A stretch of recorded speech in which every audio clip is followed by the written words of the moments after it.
the slopes of a rumbling volcano, pushing other bigger rocks on their way, and eventually tumbling down into the ocean in a humongous cascade, causing a wave the height of which the world's never seen before. This is what might happen if the Hilina slump of the Hawaiian Big Island falls off into the water. The Kilauea volcano is far from dormant. The latest eruption occurred in 2018. Its eruptions are usually accompanied by earthquakes of different magnitudes, and with each quake, the magma rocks on the slopes of the volcano shift down. These rock formations are called slumps, and the Hilina slump is the most notorious of them all. In 1868, the shift of this slump caused a tidal wave rising as tall as 60 feet. But what's most troubling is that some 110,000 years ago, a landslide here led to one of the most powerful earthquakes ever, which in turn led to a mega tsunami of over 1,000 feet in height. Scientists are worried that such an event may repeat in the future. If that happens, the wave might engulf the whole of Hawaii and easily reach both North and South American coasts. Geologists are quick to reassure, though, that a landslide like this is unlikely to occur anytime soon. It's just too early for that. But when it finally does, the consequences will be catastrophic. Have a nice day! Yellowstone National Park in the western USA is world famous for its dazzling views, and especially the colorful Grand Prismatic Spring at its very heart. But we should all stay aware that Yellowstone is, first and foremost, an enormous caldera, basically a slumbering supervolcano. The difference between a regular volcano, like Kilauea from earlier, and a supervolcano is that the latter is thousands of times more powerful. Imagine an eruption spewing tons of huge rock and rivers of hot lava, pumping out clouds of ash that make countries stop air travel for weeks. And now multiply all of this by 1,000. This is what a Yellowstone eruption would look like. At first, a huge area in the middle of the national park would shake, crumble, and then blast upwards in a megaton explosion. Lava flows and magma rocks would cover the area of about 40 square miles, roughly half of Washington, D.C. But the greatest danger is the volcanic ash. The ashen plume would rise miles above and get carried by the wind in every direction. Since the eruption would be far from ordinary, the spread and damage would also be much greater than usual. The ash is thick and heavy, so it would cover a vast area in a blanket, destroying crops and even buildings. Worse still, it would spread in the air and block out the sun, leading to a drastic drop in temperature and an artificial winter. Even regular volcanoes can lower temperatures worldwide by a few degrees. A supervolcano may potentially cause a new ice age. Luckily, the chances of Yellowstone supervolcano erupting in the near future, or at all, are extremely low. There have been only 3 of those in the history of Earth, and there's no evidence such a disaster should repeat. Scientists estimate the probability at 0.00014%, which is lower than the chances of an asteroid wiping us all out. Speaking of which, if dinosaurs could talk, and were at least still alive for that matter, they'd tell you that asteroid threat is as real as it gets. Scientists at NASA say they've tracked 90% of all near-Earth asteroids of significant size, and none of them are a matter of any concern. But there are still the other 10% in the great unknown. What's more, asteroids can change their line of flight because of the pull of other celestial bodies and eventually turn our way. Lucky us! Now, if an asteroid big enough, like a mile across, hits the Earth, it will first cause an explosion powerful enough to erase a dozen big cities in a matter of seconds. Then the impact will raise a cloud of dust and debris that will block out the sun, just like the ash cloud from a volcano, and cause a centuries-long winter on the whole planet. But even if it falls into the ocean, which is more likely, a resulting wave will rise several miles high, washing coastal cities off the face of the planet. But at least there won't be a new ice age. Although scientists are pretty sure there's no such threat in the near future, it can't be ruled out completely, and humanity needs at least 5 years to prepare for this event. If a big near-Earth asteroid suddenly changes its course and turns right toward our planet, we won't stand a chance against it. Disaster movie, anyone? A much more probable calamity, though, rests right beneath our feet. It's the San Andreas Fault in California. The fault has been ready for rupture for years now, and scientists estimate that an earthquake along this line is likely to occur in the next 3 decades. And when it happens, it won't be nice. They expect a magnitude of 8.0, which is comparable to some of the most devastating quakes in history. It's all the more dangerous since California is home to some of the most populated cities in the western U.S., including Los Angeles and San Francisco. High-rise buildings are common there, and they're particularly vulnerable against underground shakes. The San Andreas earthquake might cause a whole lot of damage both to cities and countryside. In the worst-case scenario, the ground might break apart, destroying buildings, farms, and changing the landscape altogether. Still, scientists believe that the probability of such a quake is only 7% for the next 30 years. So, there's a rather big chance, 93%, that we'll never see that in our lifetime. Yet, there's another earthquake hazard not so far away from the previous one: the megathrust in Chile. The country sits right above the subduction zone, an area where 2 tectonic plates meet and go one beneath the other. At the place of their meeting, stress is accumulated because of their continuous movement, and once that strain is too much, a major earthquake occurs. Chile has experienced a lot of quakes in the recent years, and scientists are worried those might be preparing the area for a really big one. They believe a great earthquake is due to happen before the end of the century, and it might be devastating to the coastal area. Even smaller quakes caused tsunamis that flooded the west coast, and a huge one like that is likely to raise a wave of incredible height. On the bright side, Chile now knows to prepare in advance for the coming natural disasters, and geologists are pretty sure people will be able to evacuate before the earthquake strikes. In September of 1859, astronomer Richard Carrington was looking at the sun and suddenly saw a bright flare on its surface. He made a note of it in his records, but only realized how important it was a couple of days later. The energy from that flare reached Earth and struck it directly, causing northern lights to appear above Cuba and burning telegraph lines all around the world. This was dubbed the Carrington event, and it was a solar storm. Such storms hit the Earth fairly often, but none of them were so powerful as the Carrington event, neither before nor after. But in 2012, astronomers registered a similar solar flare whose energy nearly hit our planet once again. If it had been just a week earlier, we'd have been in big trouble. Today, humanity relies on electricity in almost every aspect of life, and a powerful solar storm would mess with the electromagnetic field of Earth a lot. All electric appliances would either shut down or short-circuit, and huge transformers powering basically everything would go out of order for good. It would take years to repair them, and the cost of such a massive blackout would count in trillions of dollars. The worst of it is that science is almost unable to predict solar storms, and even if we could know about them in advance, we'd be powerless to stop them.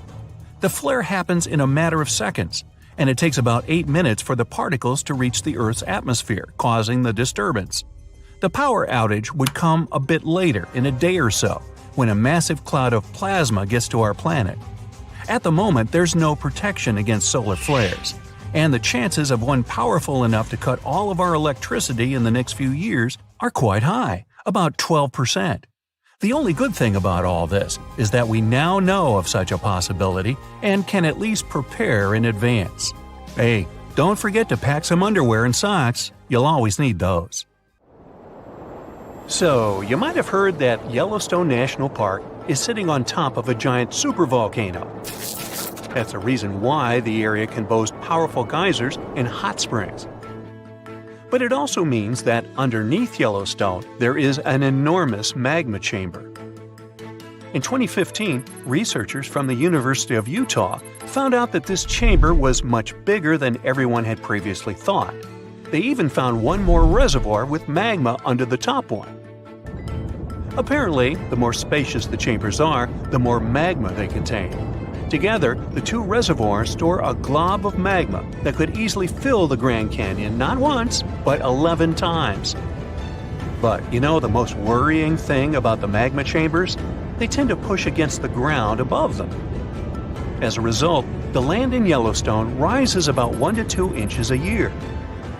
On top of that, Yellowstone has the status of an active volcano, and its volcanic explosivity index, yes, there is one, is 8 out of 8. Such a high number means that if this volcano erupted, it would be an apocalyptic event. To put it into perspective, the eruption of Pinatubo in the Philippines in 1991, which is considered the most powerful in living memory, was given a mere 6 on the Volcanic Explosivity Index. Ha! Loser. Now, let's figure out if there's anything to worry about.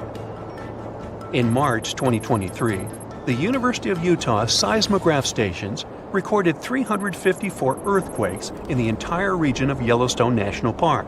Sounds like a lot. But keep in mind that the most impressive event of the month was a mini earthquake of magnitude 3.7. It was part of a swarm of 106 earthquakes that began on March 29th and continued until the end of the month. Yep, earthquakes apparently also come in swarms, so be aware. Experts say that Yellowstone's seismic activity is, well, kind of more active than usual, but it's really nothing serious. A geophysicist working at Yellowstone Volcano Observatory called Michael Pollan claims that the volcano won't erupt anytime soon. For this to happen, there must be enough magma ready to erupt beneath the surface. Whew. There should also be enough pressure to cause this magma to rise. But neither of these conditions exist today. According to the expert, Yellowstone is stable now. At the same time, Pollan and his team are keeping track of all kinds of underground activity, looking for warning signs of possible eruptions. Some of them can be the frequency of earthquakes and ground deformation. Thousands of mini earthquakes, coupled with extreme changes in the surface of the ground in that area, can be alarming. The team also monitors the temperature of the park's thermal features. That's another noteworthy sign of a potential disaster. Park-wide changes in geyser activity, as well as gas and thermal emissions. So, despite the media claims that Yellowstone is due to erupt soon because the last eruption happened 70,000 years ago, that's not how volcanoes work. Experts say that it's one of the most popular misconceptions about volcanoes. They don't follow timelines. If a supereruption did happen, though, the most worrying thing for us would not be the lava flows, and not an earthquake that would most likely accompany the natural disaster. No, the worst consequence of such a supereruption would be ash and ashfall. Let's have a look at what it was like when the Yellowstone volcano erupted many years ago. There have been at least 3 supereruptions in the history of the volcano. The most powerful of them was 2,500 times more devastating than the terrifying eruption of Mount St. Helens in Washington state in 1980. As for the most recent supereruption, it was dubbed the Lava Creek eruption. It formed the Yellowstone caldera after spewing out an insane amount of dust, volcanic ash, and rock into the air. Recently, scientists have also learned about 2 other previously unknown supereruptions that happened around 9 and 8.7 million years ago. The younger of the 2 is now considered to be the largest recorded event of the whole Snake River Yellowstone volcanic province. Anyway, let's have a look at what was going on all those millions of years ago. Because I wasn't around then, so we're all assuming this stuff based on evidence. The first signs of the disaster appeared long before the catastrophe broke out. For thousands of years, the heat had been welling up from within the planet's insides. It had been melting rock beneath the planet's crust and leaving behind huge chambers. They were filled with a pressurized mixture of semi-solid rock, magma, water vapor, and different gases, including carbon dioxide.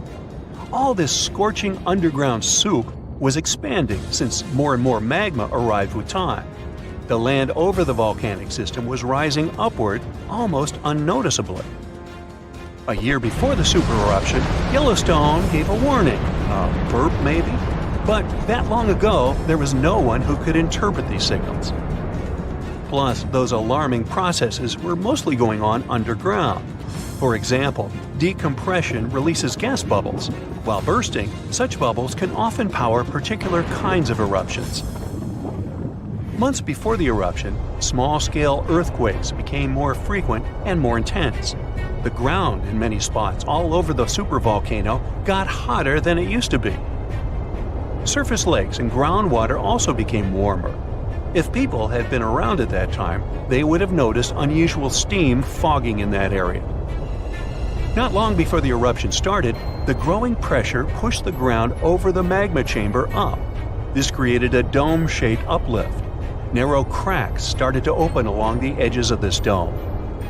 Imagine opening a bottle of soda after you've shaken it. Something like that was happening near the volcano.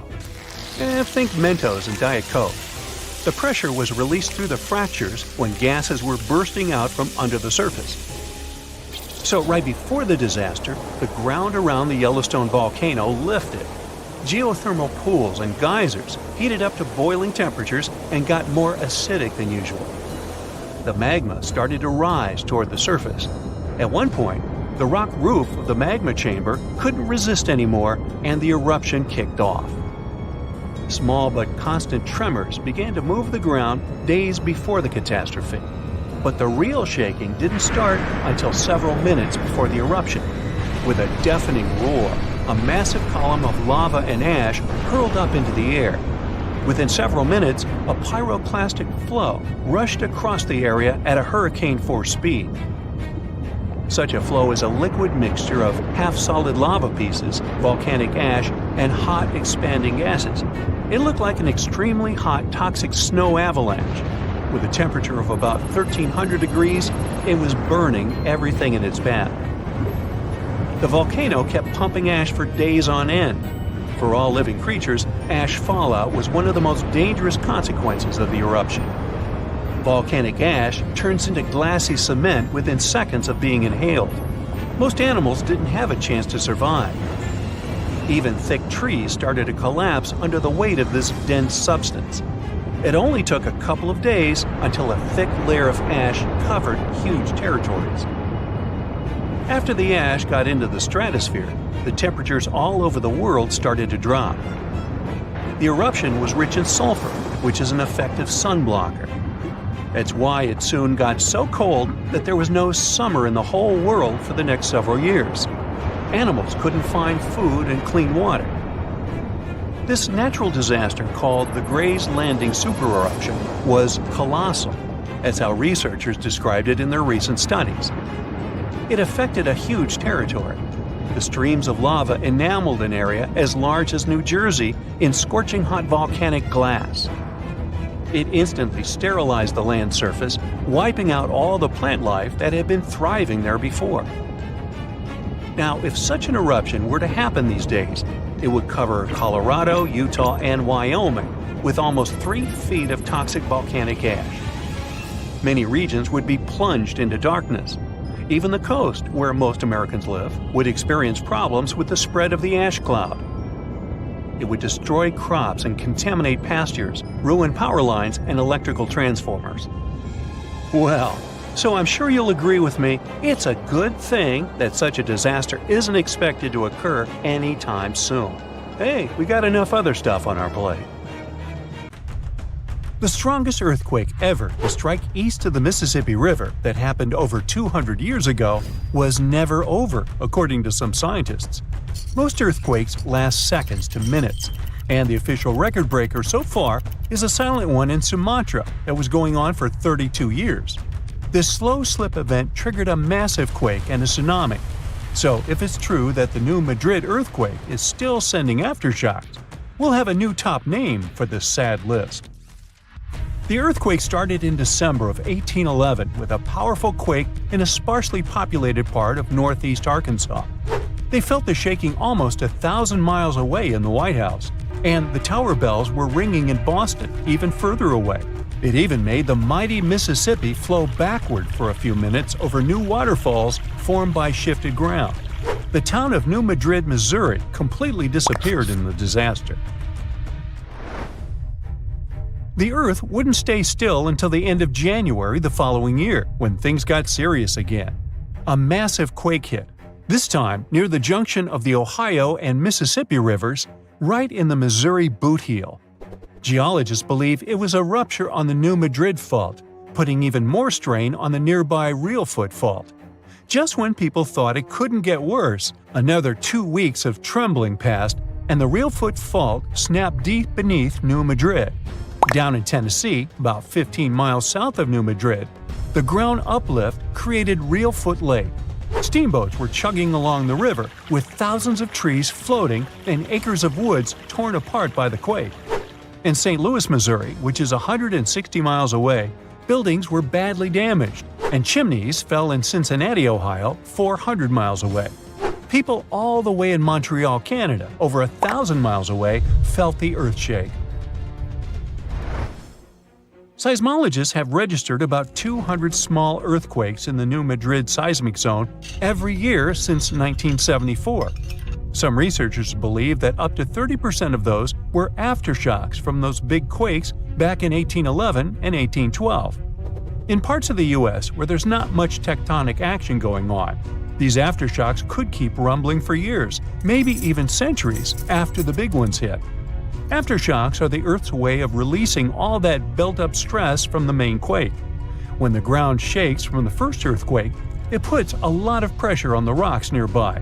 And when those rocks can't take it anymore, they crack, causing even more shaking. That's the aftershock. And they can be pretty intense, especially right after the main quake, but weaken over time. Not all scientists agree that contemporary earthquakes have to do with those from 200 years ago. We mostly associate faults with those lines where Earth's plates meet. But there's a whole network of those right under the center of the North American plate.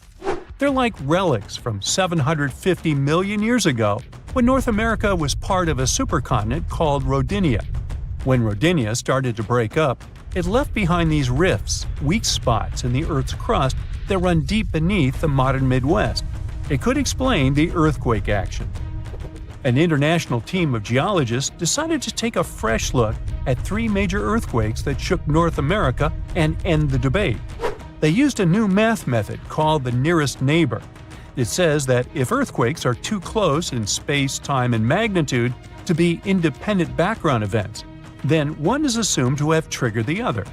Depending on how you look at the numbers, somewhere between 10 to 65% of the recent quakes in the region could be aftershocks of those historic earthquakes.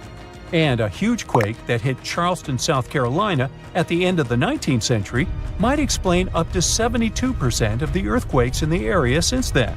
But not all places are the same, so the scientific debate continues. In 1774, British explorer James Cook noticed a glow in the distance. It was the volcano of Mount Yasur in Vanuatu. This bad boy had been spewing lava and ash ever since, and it's quite likely that it's been doing that for way longer. The volcano has been sitting at alert level since October 2016, which means things are really unsettled around there. They've even marked off a 2,000-foot radius around the crater to keep people safe. There have been low to moderate outbursts, shooting out ash, gas, and steam, and some bigger blasts throwing stuff outside the crater. Satellite images have picked up on some hot spots of sulfur dioxide plumes, showing that Yasur is still cooking up a big storm down there. Stromboli, one of the volcanic islands near Sicily, officially has the Guinness World Record as the longest continuously erupting volcano. It has been putting on a fiery show for over 2,400 years straight. Ancient sailors nicknamed it the Lighthouse of the Mediterranean. Most of the time, Stromboli's just spitting out spatter, but every now and then it throws in some lava flows or shoots up some moderately high fountains. Sometimes you might even catch a glimpse of steam-driven outbursts. Over 200 million years ago, the world went through a major makeover, with not one, not two, but 4 massive volcanic eruptions changing the game. It all happened in Rensselaer, a large chunk of island that used to be a supermassive volcano stretching across what's now British Columbia and Alaska. This volcanic activity might have helped dinosaurs grow from cat-sized critters into giants we saw in Jurassic Park. It kicked off a 2 million-year rainy season. It made the whole world hot and humid, and the dinos just loved it. Researchers dug deep into sediment layers beneath an ancient lake in China to uncover these secrets. They found traces of volcanic ash and mercury, clear signs of those epic eruptions. There were carbon signatures showing huge spikes in carbon dioxide levels, making the atmosphere toasty and the rain pouring down. It all happened in 4 separate pulses, each triggered by those monstrous volcanic blasts. There's a spot in a national park not too far away from Sydney, Australia, where a fire has been raging deep underground for at least 6,000 years. They call it Burning Mountain, and it's a coal seam fire, burning its way through a layer of coal beneath the Earth's surface. Once these underground fires start, they're pretty much impossible to put out. This ball of fire is up to 30 feet wide and extremely hot, but there's no flame, it's smoldering. The fire has been creeping along at a pace of about 3 feet per year. A local farmer first spotted it in the 19th century and thought it was a volcano. The people who have lived here for ages believe this place is sacred. They've used it for cooking and crafting tools, and tell that it started from a widow's tears or the torch of a hero. But experts think it could have been a lightning strike or coal heating up like a summer barbecue from the interaction with oxygen. Some say it might have been burning since before the dinosaurs roamed the Earth. No one knows exactly how long this mountain will burn or in what direction it'll move. Right now, the coal has enough oxygen to burn for centuries or even millennia without human intervention. The fire is heating up the mountain like a giant oven, making it crack and crumble, inviting in more oxygen to feed on. Even if humans decide to take action, these coal seam fires need truckloads of water and liquid nitrogen to tame them. Several years ago, explorers noticed that the smolder was creeping close to a cliff overlooking a little river. And depending on what the coal seam decides to do next, we could see some dramatic changes here in the coming decades. There could be flames with much more heat, or the coal seam could go deep, extinguish itself, and smolder out. When we think of active volcanoes, one region comes to mind: the Ring of Fire in the Pacific Ocean. 3/4 of Earth's volcanoes sit within this belt. Compare the area to Australia, which doesn't have any volcanic activity. The old continent of Europe is also calm, or at least we like to think so. Can you guess what the most active volcano in Europe is? If you thought of Mount Etna on the island of Sicily in Italy, you were right. The volcano has erupted about 200 times and has been far from sleeping in recent decades. The last time this happened was in August 2023. The highest mountain in the Mediterranean is 500 million years old. But in Iceland, there is a much younger volcano. It sprang into action on the 10th of July 2023. In the afternoon, 3 fissures appeared in the ground on a peninsula in the southwest of the island. This was at a base of a small mountain peak. Its name means Little Ram in the local language. The volcano spewed molten lava high into the air. There were also gas plumes in the area. But the scientific community wasn't surprised by the event. They already knew about the volcanic area that stretches between the cities of Reykjavik and Keflavik.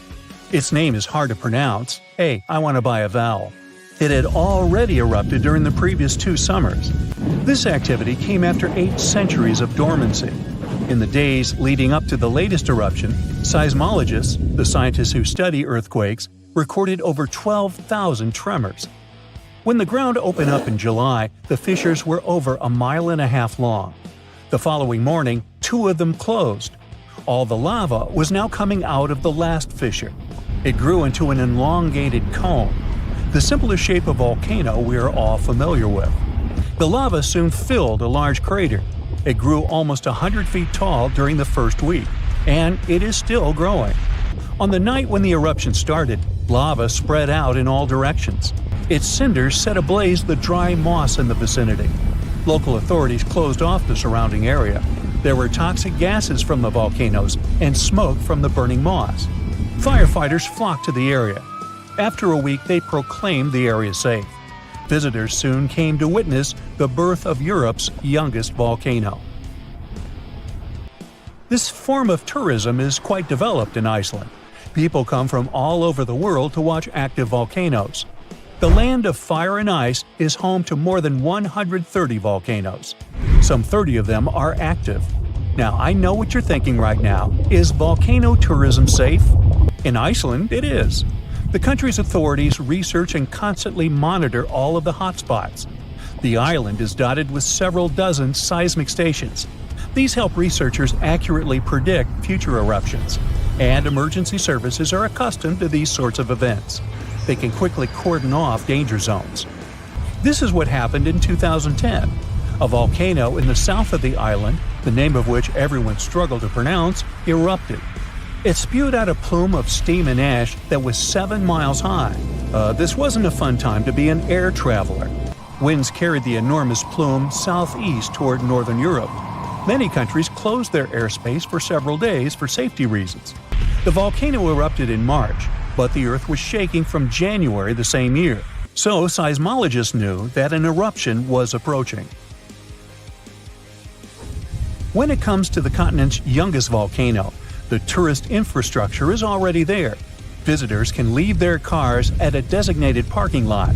Then they go on a 5-hour-long trek. This leads to a viewing deck. Tourists are so close to the epicenter that they can feel the heat haze from the crater.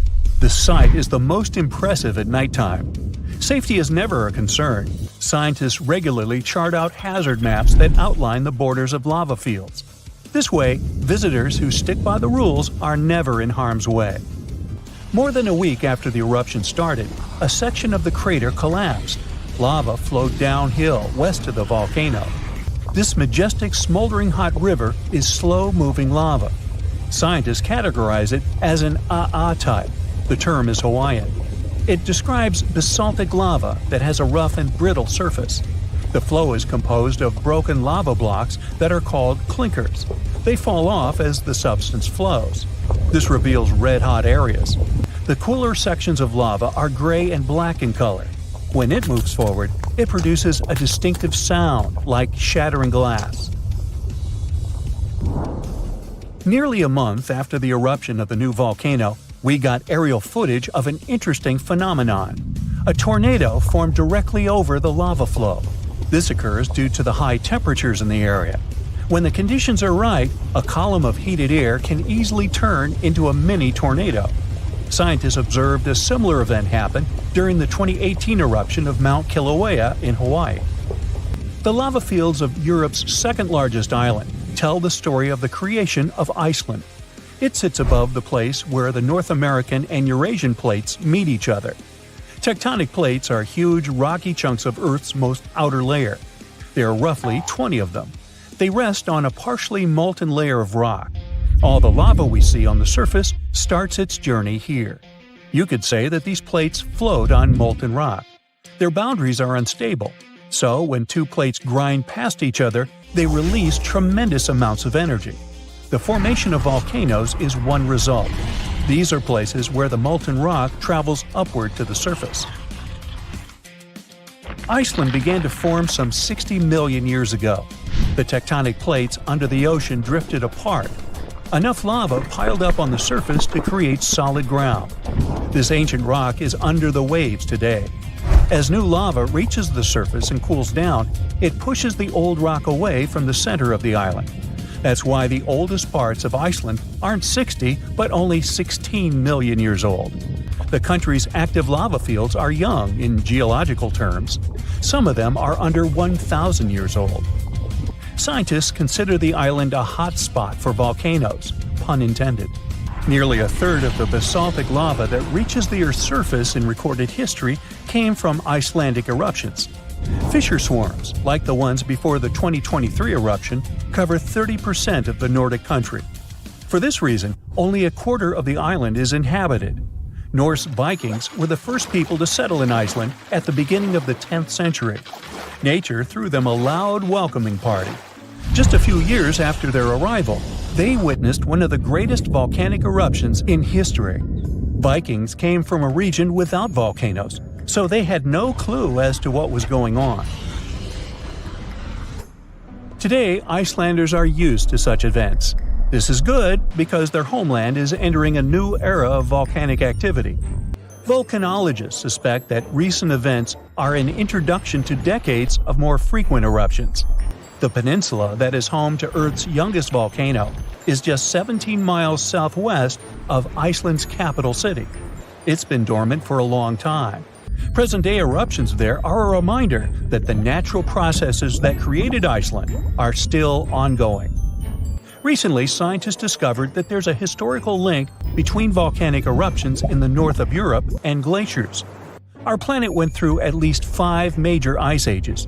These were exceptionally lengthy periods when the average temperature on Earth dropped. The result was the expansion of ice sheets across northern Europe and North America. The last ice age ended some 10,000 years ago. Researchers are still trying to fully understand how these glacial periods affected volcanic activity. They suspect that the sheer weight of all that ice disrupts the flow of magma underground. When glaciers retreat, the pressure is lifted. This makes it easier for lava to flow upward to the surface where it bursts.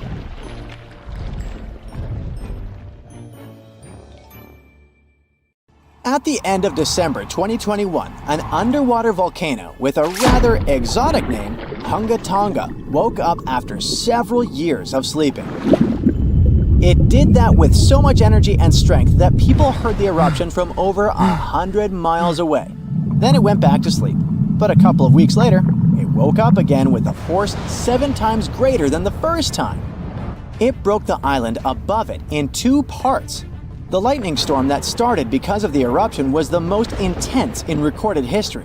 The sound waves from the eruption traveled around the planet several times. Someone even heard a loud boom from it in Alaska. And it started the first known mega tsunami since ancient times. This tsunami took the lives of 2 people as far as Peru and caused trouble for 2 fishermen in California. But that's not all. This eruption could change the weather patterns on Earth for years. You may see the first proof in the summer of 2024, which is forecast to become much wetter than usual.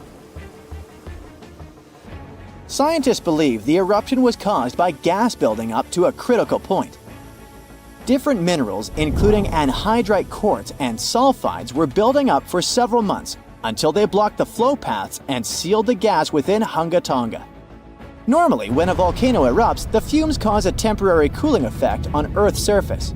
But Hunga Tonga's eruption was different.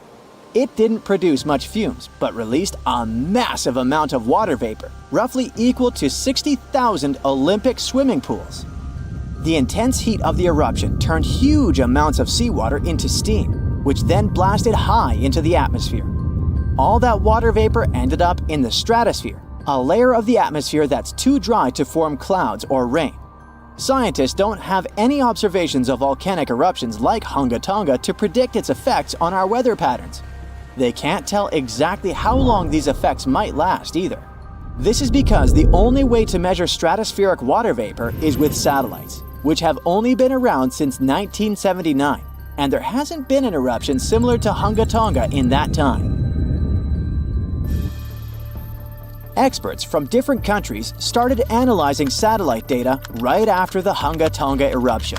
They wanted to find out how long water vapor would stay in the stratosphere, where it would go, and, most importantly, what this would mean for the planet.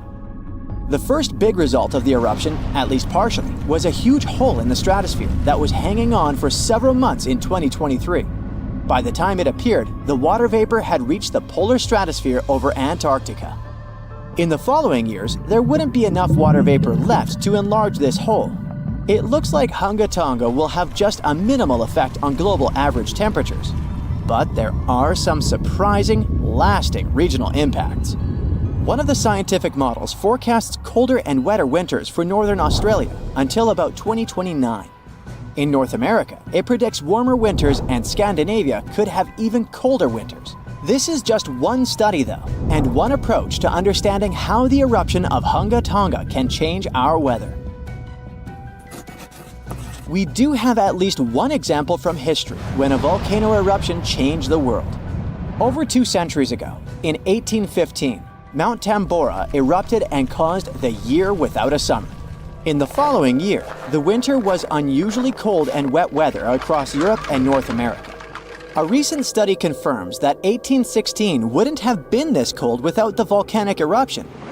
The immediate effects of the eruption were catastrophic, with tsunamis destroying homes, claiming 10,000 lives, and 80,000 more who fell ill in the aftermath. The eruption of Mount Tambora was one of the strongest in the last 1,000 years.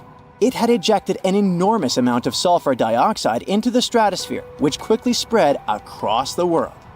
It resulted in the coldest year in at least the last 250 years. In May, frost wiped out most of the crops in New York, Massachusetts, New Hampshire, and Vermont. By June, heavy snow covered the ground in Albany, New York, and Dennisville, Maine, and New Jersey had 5 straight nights of frost. The cold continued into late summer, which should have been the harvest season. In July, lakes and rivers were still frozen as far south as northwestern Pennsylvania, and frost stayed in Virginia until late August. Temperatures would drop from above normal summer highs to near freezing within just a few hours. The weather was completely unpredictable. Prices of food skyrocketed. The cost of oats for horses, which were the main mode of transportation, also rose sharply. Some people believe this situation inspired Carl Drees to invent the bicycle in 1817 as an alternative transportation method. Tambora changed weather patterns completely for not just 1, but 3 years.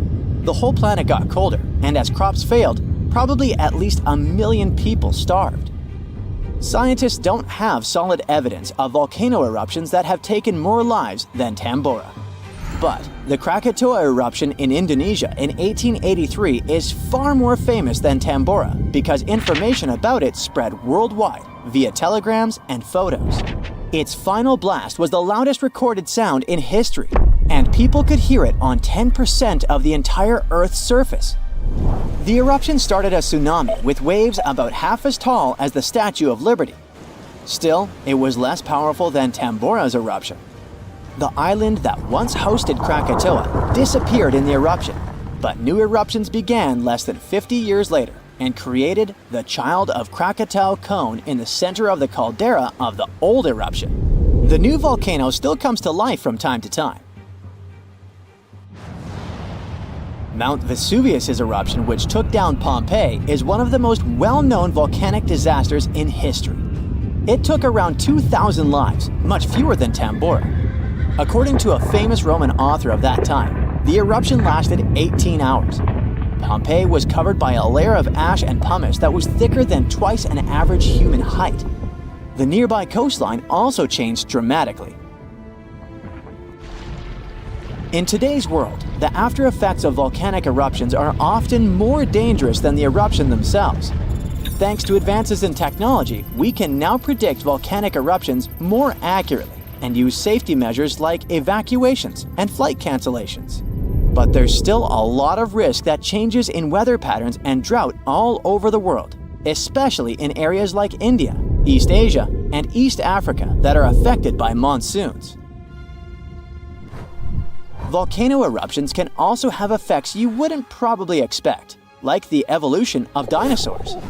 These guys were once the size of cats, waiting for their time to shine. It came around 230 million years ago. This time is known as the Carnian pluvial episode. Before it, Pangaea was a dry and arid supercontinent. But then, there were 4 major volcanic events that pumped huge amounts of carbon dioxide into the atmosphere. Global temperatures and humidity spiked because of it. These massive eruptions most likely happened because of the Wrangellia Large Igneous Province eruption in what is now British Columbia and Alaska. This prolonged volcanic activity created the right conditions for dinosaurs to blossom and diversify, and also for the rise of other groups, like modern conifers, ferns, crocodiles, turtles, insects, and early mammals.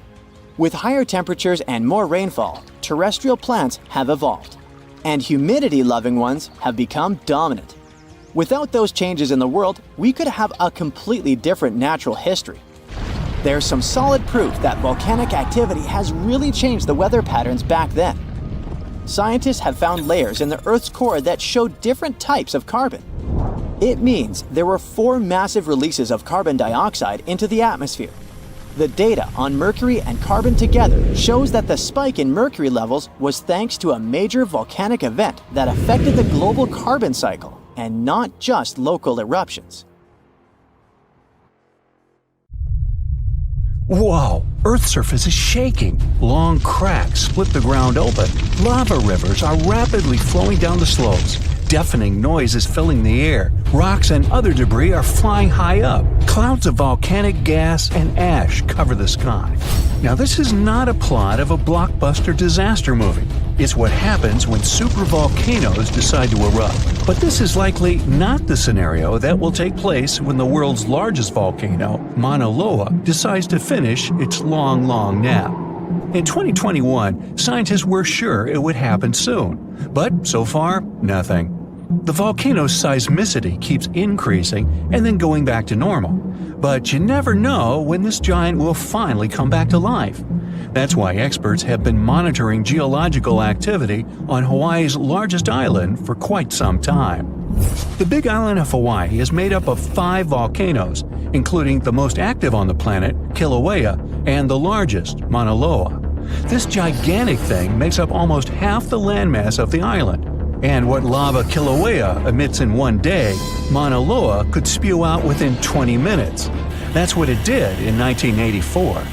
While Mauna Loa's smaller sibling has been throwing tantrums for a while, the giant has been slumbering ever since its last eruption. But very recently, the Hawaii Volcano Observatory has recorded more than 200 mini-earthquakes below Mauna Loa. It likely means an increased flow of magma down there. Good morning! The volcano might be waking up, or not. If Mauna Loa did suddenly erupt, lava flows could reach the ocean and the most populated and touristy places, like Captain Cook, very quickly, in a matter of hours. In 1984, the last time the volcano erupted, lava got as far as the outskirts of Hilo on the other side of the island. That's where a campus of the University of Hawaii is found. Luckily, people had a few weeks' warning to get ready for the disaster. These days, locals have special go bags ready with the most important stuff, including documents and money. Such precautions can come in handy in case of an emergency evacuation. Even though most Mauna Loa eruptions have so far only affected the summit area, several of them sent lava all the way down to the ocean. And you never know how powerful the next eruption will be. Now, what is the highest mountain on Earth? Mount Everest, you say? Well, it depends. From seafloor to the summit, Mauna Loa is 1,000 feet taller than the famous Himalayan peak.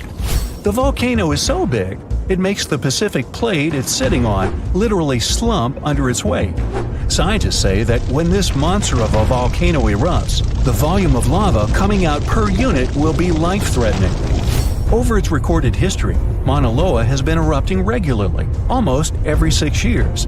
And even though the last eruption of the volcano occurred about 40 years ago, scientists are certain it'll happen again.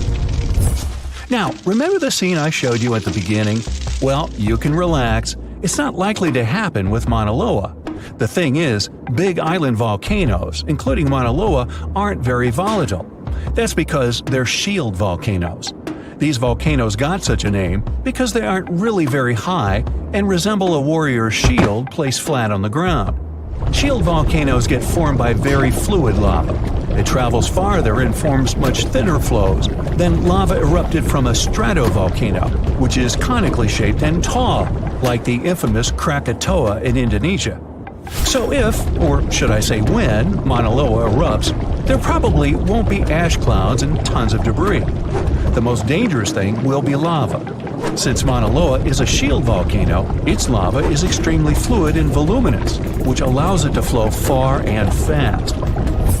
Using theoretical vent maps, experts from the Hawaii Volcano Observatory have made charts of possible lava flows.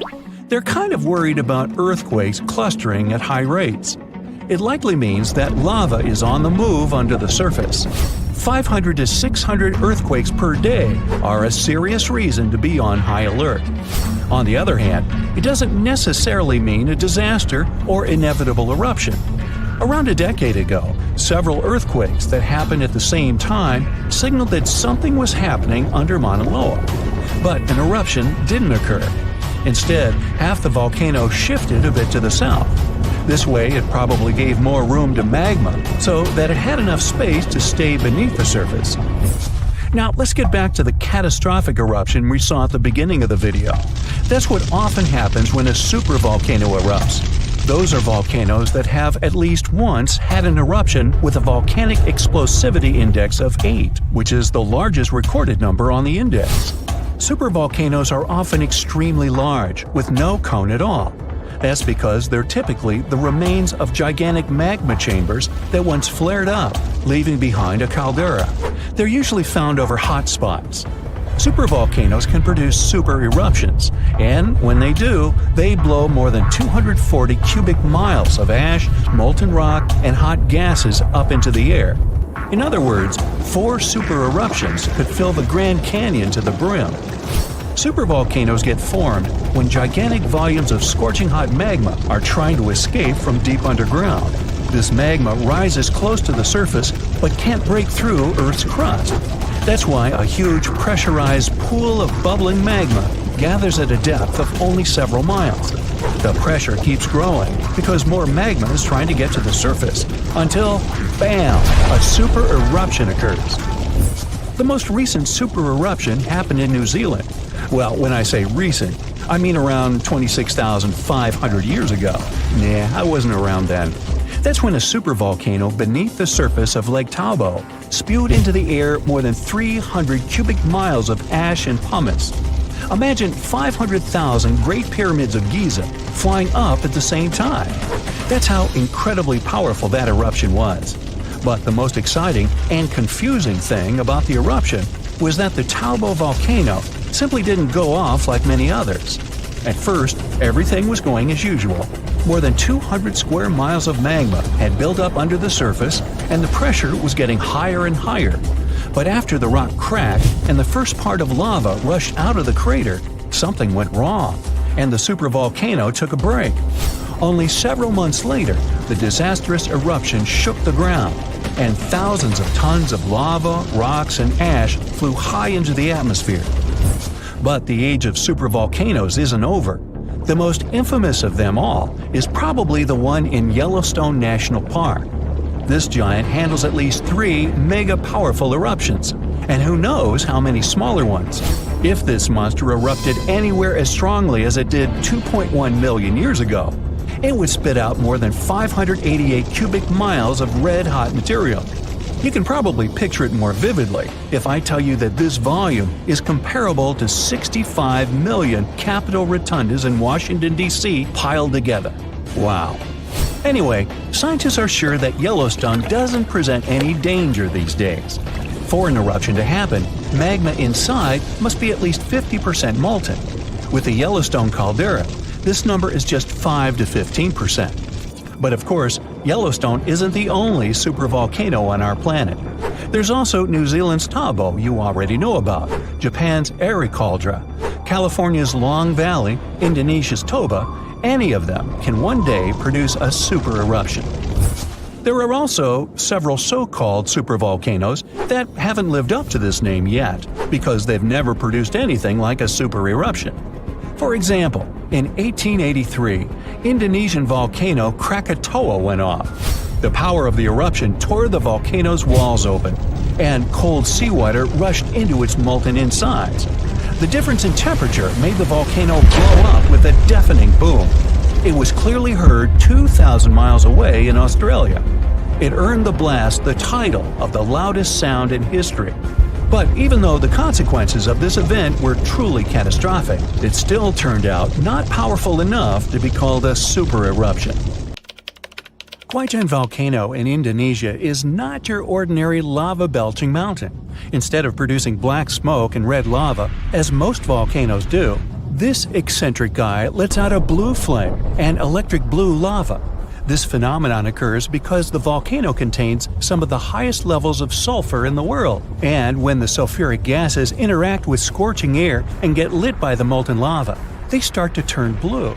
Unfortunately, you can see this mesmerizing sight only at night, but you can smell it all day long. By the way, the world's largest acid lake is also located inside this crater. The Dead Sea has a high concentration of salt and minerals compared to other seas, even though it's technically a lake. Swimming is almost impossible, but people go there for the natural chemicals for the body. Floating on the surface is a great way to relax. This ancient body of water got its name because no macroscopic organisms can live there since it's 9.6 times saltier than oceans. Only a few bacteria and fungi can be found enjoying the salt. It's also Earth's lowest elevation on land at 1,400 feet below sea level. An underground crystal cave exists in Mexico, and it looks like some interstellar world. It's roughly 1,000 feet beneath the surface, with each spike measuring up to 35 feet in length and weighing up to 55 tons. These are some of the largest crystals in the world. Luscantire Beach is an endless strand of white sand dunes and azure water. But don't let the tropical vibes fool you. It's located in Scotland. That's why it mostly looks like this during May and June only. In December, the place gets only an average of 1 hour of sunshine per day, making it way more dramatic and monochrome. The Georgia Guidestones is a collection of giant stones in a star pattern. It has inscriptions in 8 languages, including Hindi, Chinese, and Swahili. It also has an astronomical calendar finished in 1980 and was built to last centuries. No one knows who built it or why. All the way over in sunny California is Sequoia National Park, home to the giant forest. It's been around for thousands of years. More than 8,000 of these colossal trees rule the land, including 10 of the largest living plants in the world. The General Sherman sequoia is estimated to be up to 2,700 years old and is recognized as the world's largest known living tree by volume. The famous stone heads of Easter Island have been around for hundreds of years. No one knows exactly why they were built. Some scientists think that local people believed the statues would make the soil more fertile. Soil analysis proved the heads did their job well. It's the best agricultural spot on the island. The chemical composition of the ancient hot springs in Pamukkale, Turkey, makes the water pouring over the edge look magical. They're not only good for cleansing your body, but the mind too. All the way in Saudi Arabia is a rock sliced perfectly in the middle with 2 pieces sitting parallel. What makes Al Nasla so unique is that it wasn't artificially done, but is a result of nature's work over the years. Now, this glacier may look like someone dropped tons of red paint in the middle of Antarctica, but it's actually the natural color. Blood falls is a result of extreme salted water mixed with iron oxide, giving out this eerie vibe in the middle of nowhere. In early May 2018, New England observed one of the scariest and most dangerous phenomena ever, a super long-track tornado. The frightening natural phenomenon started not far from Charleston, New Hampshire, and traveled toward the town of Webster in Merrimack County. It took the tornado 33 minutes to cover 36 miles and become the 3rd on the list of the longest track tornadoes in New England.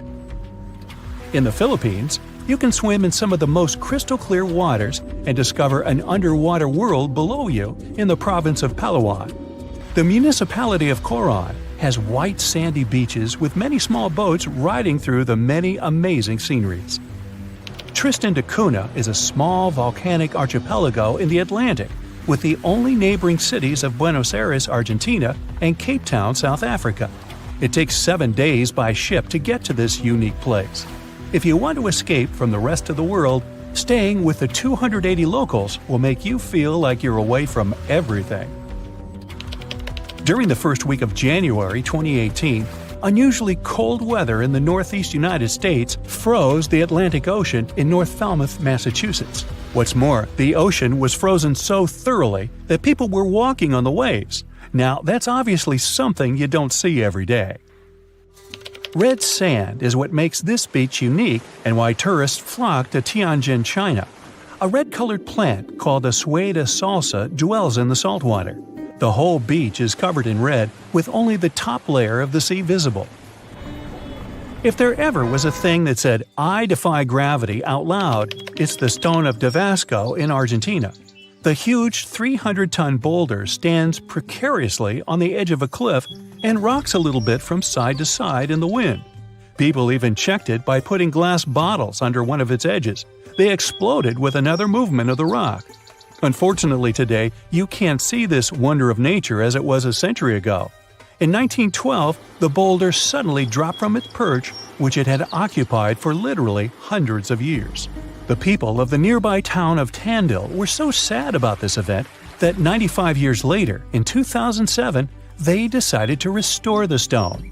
They made a plastic replica of the rock and put it on the same spot and even in the same position.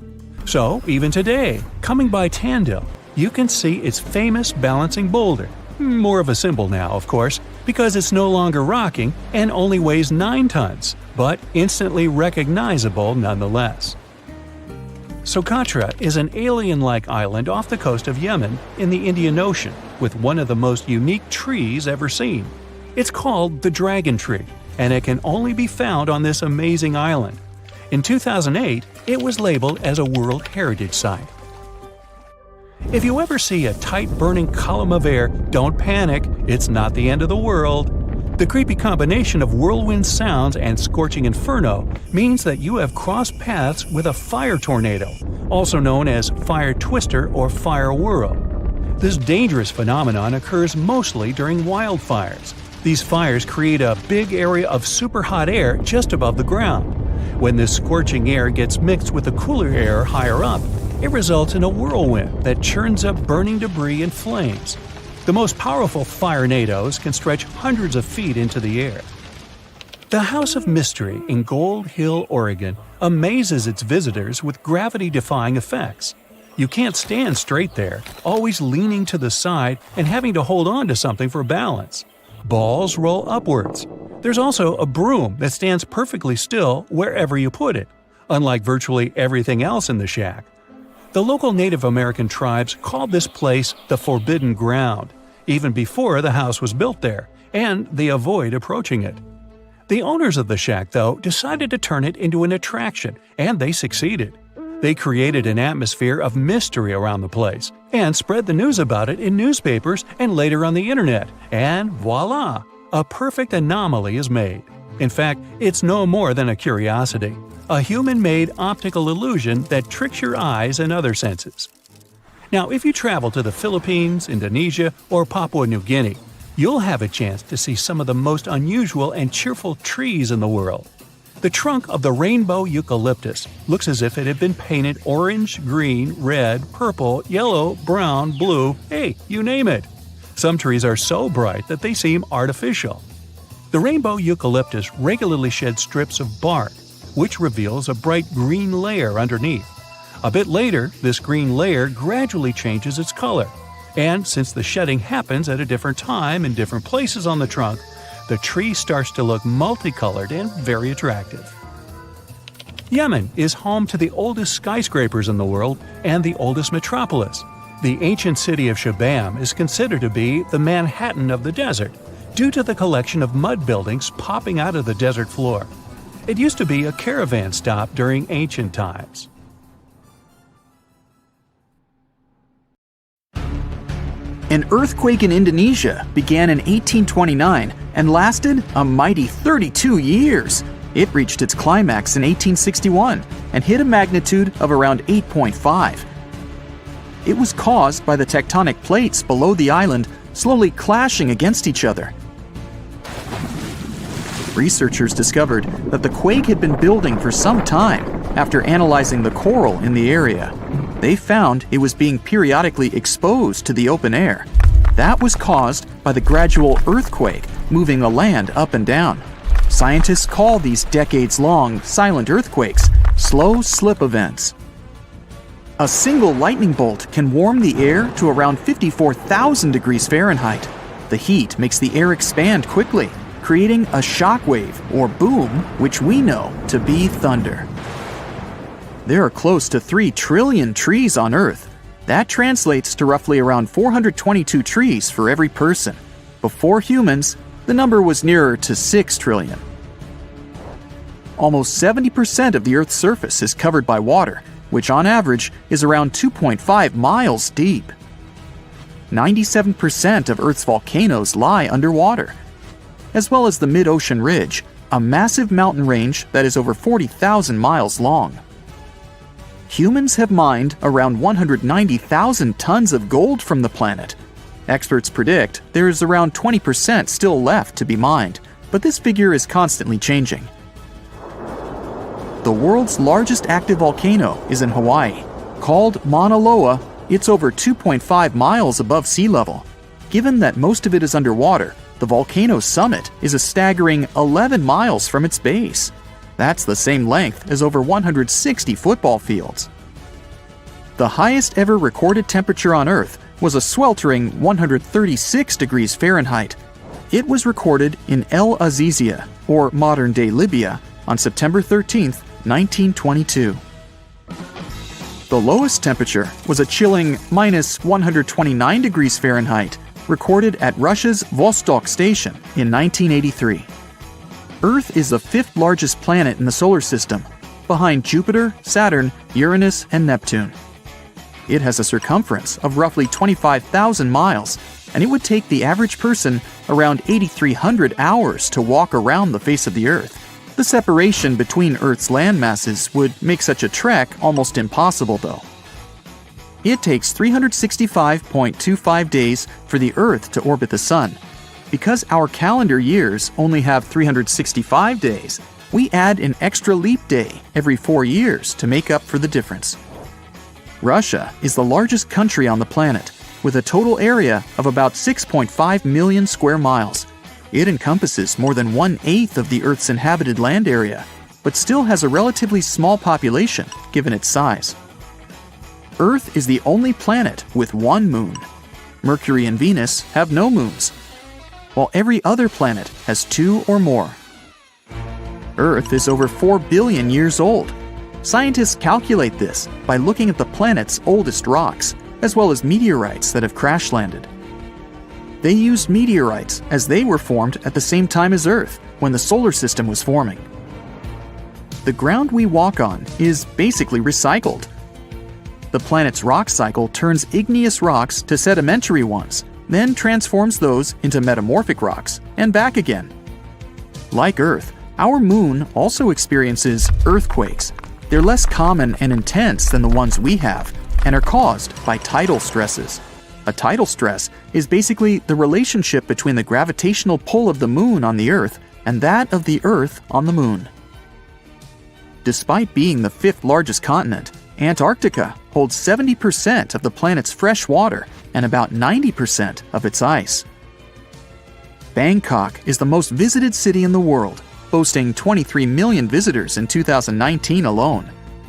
Paris, London, Dubai, and Singapore make up the other cities in the top 5. The lowest layer of Earth's atmosphere is called the troposphere and is the reason we have weather. Sunlight heats the planet's surface, which causes warm air to rise up to the troposphere. This air then expands and cools as the air pressure decreases and sinks down, where it is then warmed by the Earth again. Coral reefs are the largest living structures on the planet, with some even being visible from space. Coral reefs hold the most species per area of any of Earth's ecosystems, even more than rainforests. Earth got its name around 1,000 years ago, and it comes from the German word meaning the ground, but there's no evidence to show who actually named it. Of all the planets, Earth is also the only one which is not named after a Greek or Roman deity. The deepest point of the ocean is the Mariana Trench. It's a whopping 7 miles below sea level. Coastlines cover about 20% of U.S. land, but are home to more than 50% of the U.S. population. The Earth isn't actually a sphere. It's more like a squished ball that bulges at the equator. The bulge is caused by the force of the Earth spinning, which makes the north and south poles slightly flat. The Earth spins on its axis, which is basically an imaginary straight line. Earth has seasons because the axis is tilted, causing the sun's rays to hit different parts of the planet more directly, depending on the time of year. If the sun was as tall as a standard door, the Earth would be around the size of a nickel. The Earth's rate of rotation is gradually decreasing. It's happening so slowly that it would take as much as 140 million years for the length of a day to increase to 25 hours. Get equipped for any season with brand new Brightside merch. Click the link and grab your print. The biggest animal on Earth is the Antarctic blue whale. It can reach lengths of 100 feet and weigh up to 400,000 pounds, which is around the same as 33 elephants. The temperature at the center of the Earth is around the same as the surface of the Sun, at almost 10,000 degrees Fahrenheit. Earth is around 10,000 times older than humans. Earth is around 4.5 billion years old, whereas humans have been around for, at most, 450,000 years. There are around 34,000 known species of fish. The actual number is way higher though, as a whopping 95% of our oceans still haven't been explored. America's Route 66 is longer than the journey to the Earth's core. The distance to the core is roughly 2,000 miles. Route 66 is almost 2,500 miles. The Earth is made up of three main components: the crust, the mantle, and the core, which is divided into the outer core and the inner core. Scientists have estimated that there are around 8.7 million species on the planet. Out of this, between 1 to 2 million of these species are animals. But roughly 86% of land species and 91% of fish have yet to be discovered by humans. Ancient astronomers used to think that the Earth was the center of the universe. For 2,000 years, they believed the Earth to be static, while other bodies traveled in orbit around us.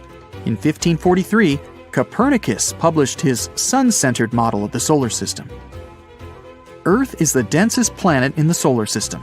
The density varies across its different crusts, but the planet's average density is just over 3 ounces per cubic inch. Mount Everest is the highest point on the planet. Its peak is the highest altitude above sea level at around 5.5 miles. Each year, 1 septillion crystals of snow fall on Earth. That's a trillion snowflakes. Snow covers about 31% of Earth's land area each year. Of Earth's water, only around 3% is fresh water. The other 97% is salted. Of that 3%, about 2% is frozen in ice and glaciers. So, less than 1% of the planet's fresh water is actually in lakes, rivers, and underground. The world's largest inland body of water, or lake to us normal people, is the Caspian Sea. It has an area of 140,000 miles squared. The world's deepest lake is Lake Baikal in Russia and is 5,300 feet deep. Earth's atmosphere is roughly 78% nitrogen and 21% oxygen, with small amounts of water vapor, carbon dioxide, and other gases. No other planet is believed to have this much oxygen, which explains why Earth is the only planet where life has been discovered so far. Apart from the Moon, there are 2 asteroids in co-orbital orbits with Earth, sometimes called Earth's second moon. 3753 Cruithne is an asteroid that looks like it's following the Earth in orbit, but it's actually following its own path around the Sun. 2002 AA29 is another asteroid which makes a horseshoe orbit around the Earth that draws it close to the planet every 95 years. On January 26, 1700, one of the biggest earthquakes in history hit off the coast of the United States. It had a magnitude of 9, which puts it in the top 10 most powerful earthquakes ever recorded.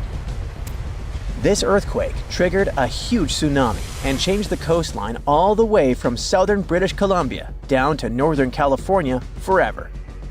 Back then, the area wasn't very populated, but thanks to some clever research, scientists figured out exactly what happened that day by looking at old geological records, tree rings, and even some history from Japan.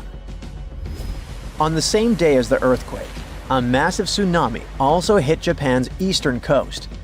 For a long time, no one connected the two, but in the 1980s and 90s, researchers realized the tsunami in Japan had been caused by the earthquake in the Pacific Northwest. They were also able to pinpoint the exact day, January 26, 1700. They even found old trees in coastal Washington that had all perished around the winter of 1700, which matched up perfectly with the timing of the earthquake. The earthquake came from the Cascadia subduction zone, a fault where the Juan de Fuca plate slides under the North American plate. This fault stretches about 700 miles, from northern Vancouver Island in British Columbia to Cape Mendocino in California. The pressure from the moving plates builds up over time, and eventually, another big, devastating earthquake will hit the same region. It's just a matter of time. By looking at the geological records, past tsunami deposits, and signs of land level changes, scientists can figure out how often these huge earthquakes happen. Emergency planners have been preparing for the next big quake, often calling it the big one. Scientists believe earthquakes in the Cascadia subduction zone happen every 200 to 1,000 years. And since the last major one was over 300 years ago, the Pacific Northwest is definitely due for another. When it happens, the earthquake is expected to be as big as the one from 1700. But this time, it'll affect around 15 million people. The devastation will be severe. Buildings will collapse, roads and runways will crack, and bridges will fall. Communication in and out of the area will be cut off. But the worst part? The earthquake will trigger a massive tsunami that might hit parts of the Washington coast in as little as 10 minutes. It's not a matter of if, but when the Cascadia subduction zone will break. When it happens, it will be the worst disaster the US has ever faced. Worse than the Hurricane Katrina or Superstorm Sandy. It'll impact an enormous area, stretching from southern British Columbia all the way down through Oregon to northern California. That means millions and millions of people will be affected. Fairchild is considered a backup staging area for handling the aftermath of the earthquake, with Grant County International Airport in Moses Lake being the main one. For those who will survive the initial quake and tsunami, the aftermath could be just as disastrous. Aftershocks will follow, and transportation will be a mess. Roads will be damaged or completely blocked, airports will shut down, and most of the main routes, like Interstate 5, will have bridges destroyed. This means food and water supplies will be cut off, and it will be incredibly difficult for help to get in or for people to escape. Gas pipelines will most likely be damaged too, and restoring them could take anywhere from a few days inland to weeks or even months along the coast. Power outages will be widespread within 100 miles of the coast throughout the entire Pacific Northwest. And water could be out for 3 to 7 months. Even telecommunications will be down for 2 to 3 months across the Pacific Northwest, Alaska, and even parts of East Asia. The good news for eastern Washington is that it will mostly avoid the worst of it, thanks to natural barriers between the west and east sides of the state. The tsunami may hit the Columbia River Gorge, but it will lose energy quickly because of a sandbar under the river. The Cascade Mountains will absorb much of the earthquake's impact, so the east side won't feel it as strongly. And since eastern Washington won't get hit as hard, it'll be up to them to handle the aftermath of the quake. That means helping western Washington, taking in refugees from the areas that got destroyed, and delivering supplies to where they're needed. Scientists have looked at other major 8.0 to 9.0 magnitude earthquakes like the ones in Chile in 1960, Alaska in 1964, and Sumatra in 2004, and Japan in 2011. These kinds of quakes can shake the ground for anywhere between 6 to 10 minutes, and that's a long time for the ground to be shaking. Such quakes are super intense because they happen close to Earth's surface, so it's not just a quick shake. It's a long, strong one that can cause a lot of damage. If the Cascadia earthquake and tsunami were to hit tomorrow, over 13,800 people could lose their lives, and about 107,000 people could be injured. The economic toll in Washington, Oregon, and California could top 70 billion. To put that into perspective, we can compare these numbers with some other major earthquakes. In Chile's 1960 earthquake, about 1,650 people lost their lives. The 1964 Alaska quake resulted in around 140 lives lost. The 2004 Sumatra earthquake and tsunami took the lives of an estimated 280,000 people. And the 2011 Japan earthquake and tsunami caused over 20,000 casualties. Authorities know about the dangers of the Cascadia fault, but even with all the planning, no one can say for sure what will be needed when the big quake hits. Right after the earthquake and tsunami, the areas outside the immediate disaster zone won't be able to help much because roads and airports will be destroyed, and resources will be limited. How can we deal with this kind of disaster and its effects? We don't have all the answers yet. Right now, let's focus on the Cascadia subduction zone. It's a huge fault line that stretches about 620 miles from Vancouver Island to Cape Mendocino in California, sitting about 93 miles off the coast. It's like one tectonic plate is slowly sliding under another. When the plates are close to the surface, about 18 miles deep or less, they get stuck because of friction, kind of like pushing two rocks together. Over time, this creates a lot of pressure. When the pressure finally becomes too much, the plates slip, causing a massive earthquake. This is called a megathrust earthquake, and it can be huge. Below the area where the plates are stuck, there's a zone where the plates move really slowly.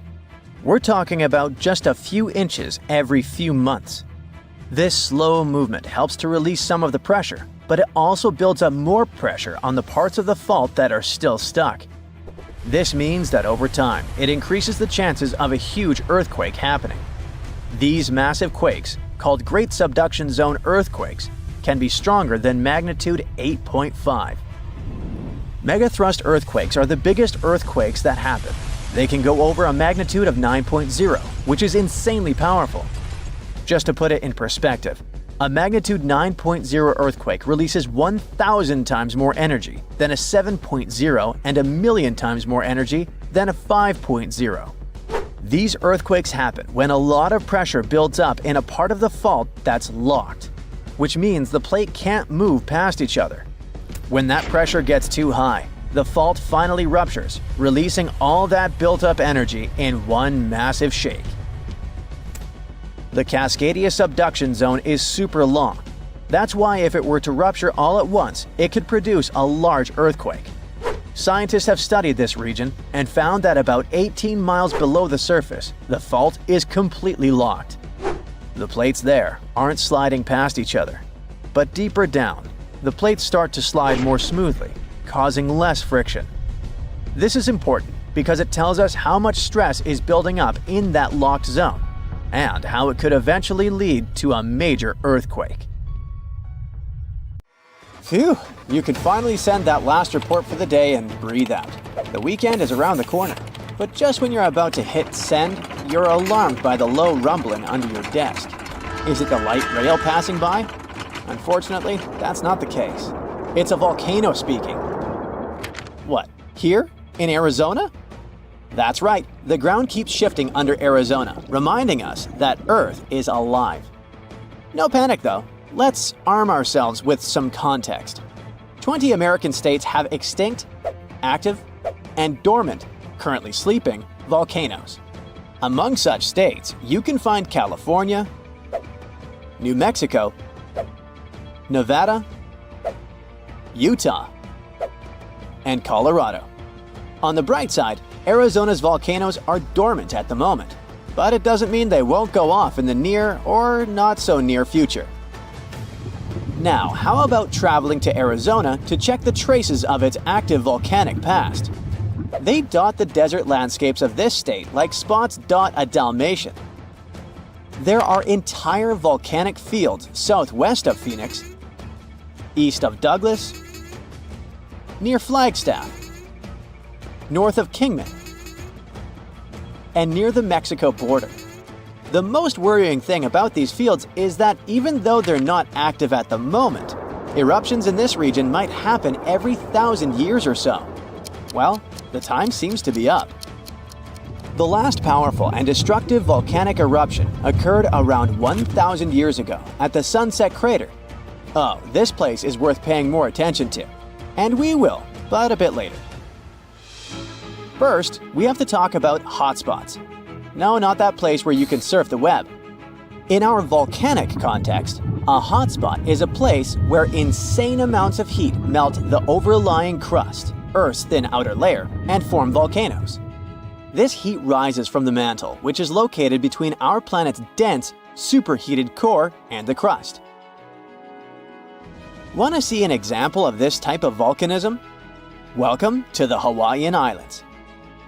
The Big Island has its active volcanoes because, at the moment, it's situated on top of the Hawaiian hotspot. The older Hawaiian Islands were once there too, but later they drifted off towards the northwest. It happened because that's where the oceanic crust on top of which they sat, namely the Pacific Plate, moved. Now, look at the world's ocean basins. Yes, they're literally dotted with islands that sit on top of hotspots, like Hawaii, Iceland, Samoa, the Galapagos. Those are probably the most famous examples. But don't think that continents can't host hotspots. They can, but those are far less common. One of the most famous continental hotspots is, I bet you know it. Yep, the one beneath the Yellowstone caldera. By the way, the caldera is a vast volcanic crater, especially one formed as a result of a massive eruption that led to the collapse of the mouth of a volcano. The Yellowstone hotspot is basically the creator of Old Faithful and the rest of the hot springs and mud pots for which the national park is famous. Speaking of Old Faithful, let's make a small detour and pay more attention to this wonder of nature. It's one of the most well-known geysers in the world. People have been coming from all over the globe to see it for more than a century. The cool thing about this geyser is that the likes of it can only form under very specific conditions. That's why they're pretty rare. Magma under the surface superheats pockets of underground water. The pressure there keeps growing until it eventually pushes the water upward with immense strength. A certain volcanic rock with a high silica content lines the tunnel through which this water escapes. Basically, it creates a unique pipe that can withstand unbelievable pressure and heat created by the water erupting above the ground. Old Faithful was the very first named geyser in Yellowstone. If you come to visit it expecting the thing to erupt every hour on the hour, you're gonna be disappointed. On average, Old Faithful erupts every 91 minutes or so, which isn't that bad either. Plus, you can download a special app which will provide you with the approximate time of the next eruption. But be very careful while visiting and stay away from the site. The water erupting from the powerful geyser reaches 204 degrees Fahrenheit. The steam is even more scorching, up to 350 degrees Fahrenheit. It's hot enough to bake a cake. But let's get back to our volcanic hotspots. Scientists still don't clearly understand why there aren't many hotspot volcanoes on continental crust.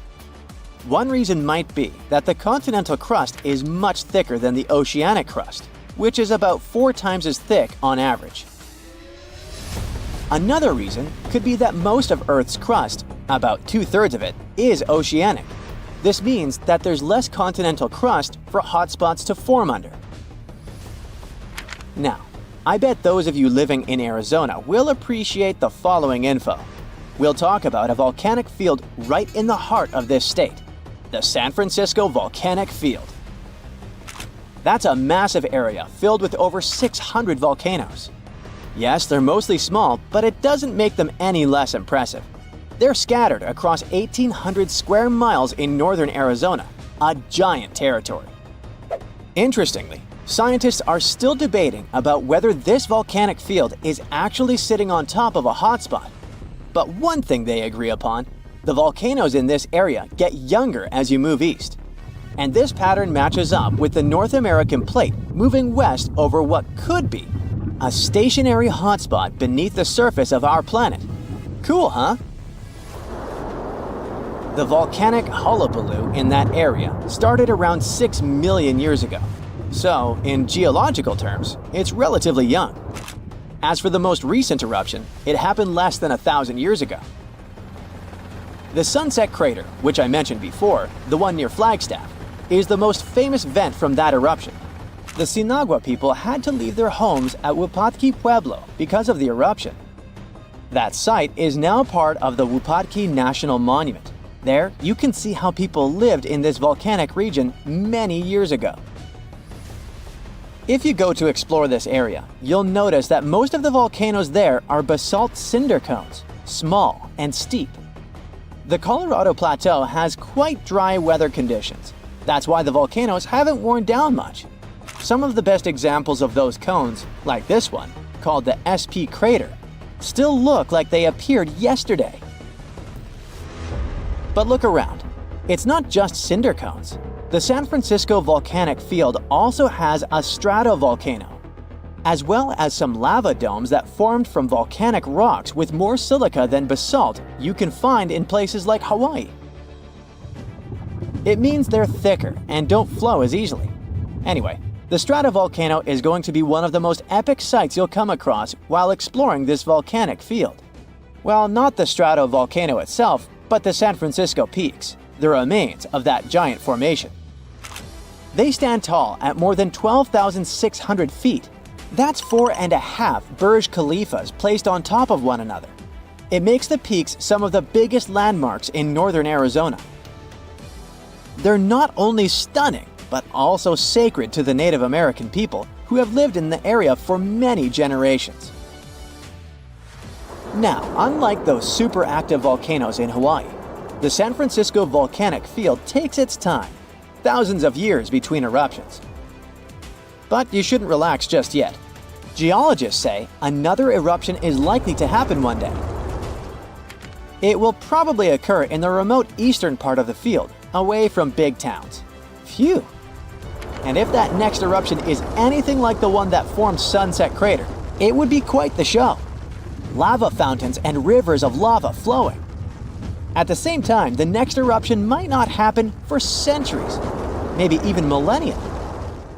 Until then, the San Francisco volcanic field will remain a hidden gem of volcanic history, waiting for its next fiery performance.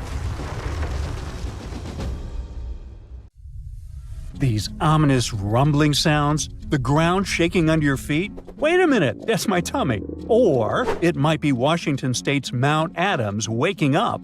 It's the largest volcano in the state by both area and volume, and it's recently started to show signs of life after staying silent for thousands of years. Scientists have noticed an alarming uptick in seismic activity around the mountain.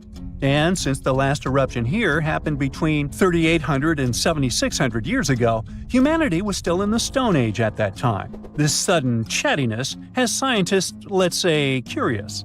The U.S. Geological Survey has hurriedly installed temporary seismic stations around Mount Adams to keep an eye on the situation. At the same time, they reassure the public there's no need to panic. Mount Adams doesn't reach the height of the better-known Mount Rainier, and still it covers a massive area, making it Washington's largest active volcano.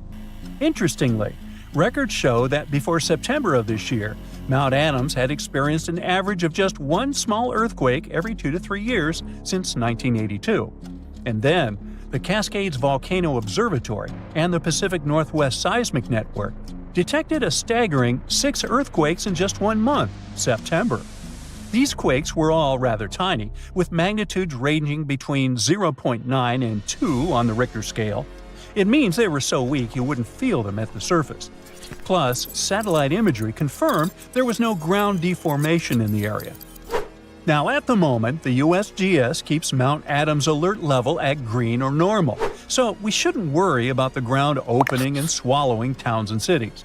But the most recent seismic blips have encouraged the agency to install additional equipment for more precise monitoring.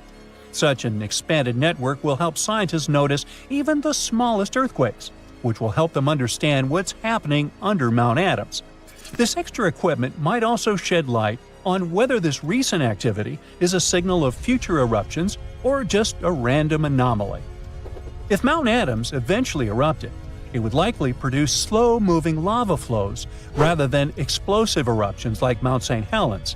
After all, past eruptions have only led to lava flows that travel just a few miles from the volcano.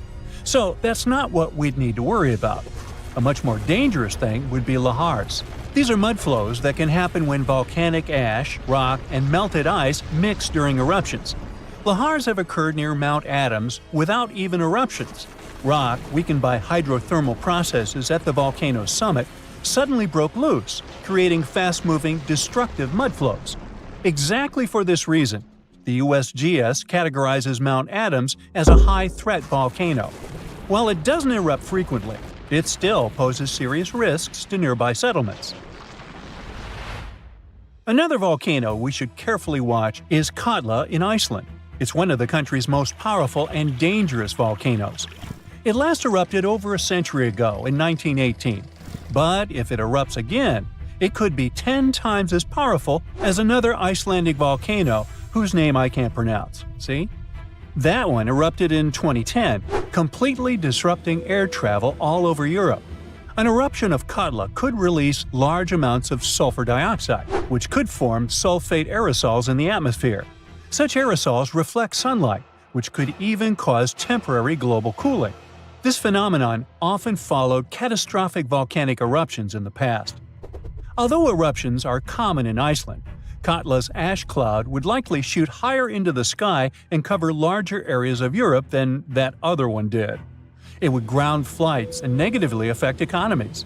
If Catla erupted, it would also harm agriculture, water supplies, and air quality. In 2014, scientists noted that a large eruption could even cause a tsunami that might travel along Iceland's south coast and out to sea.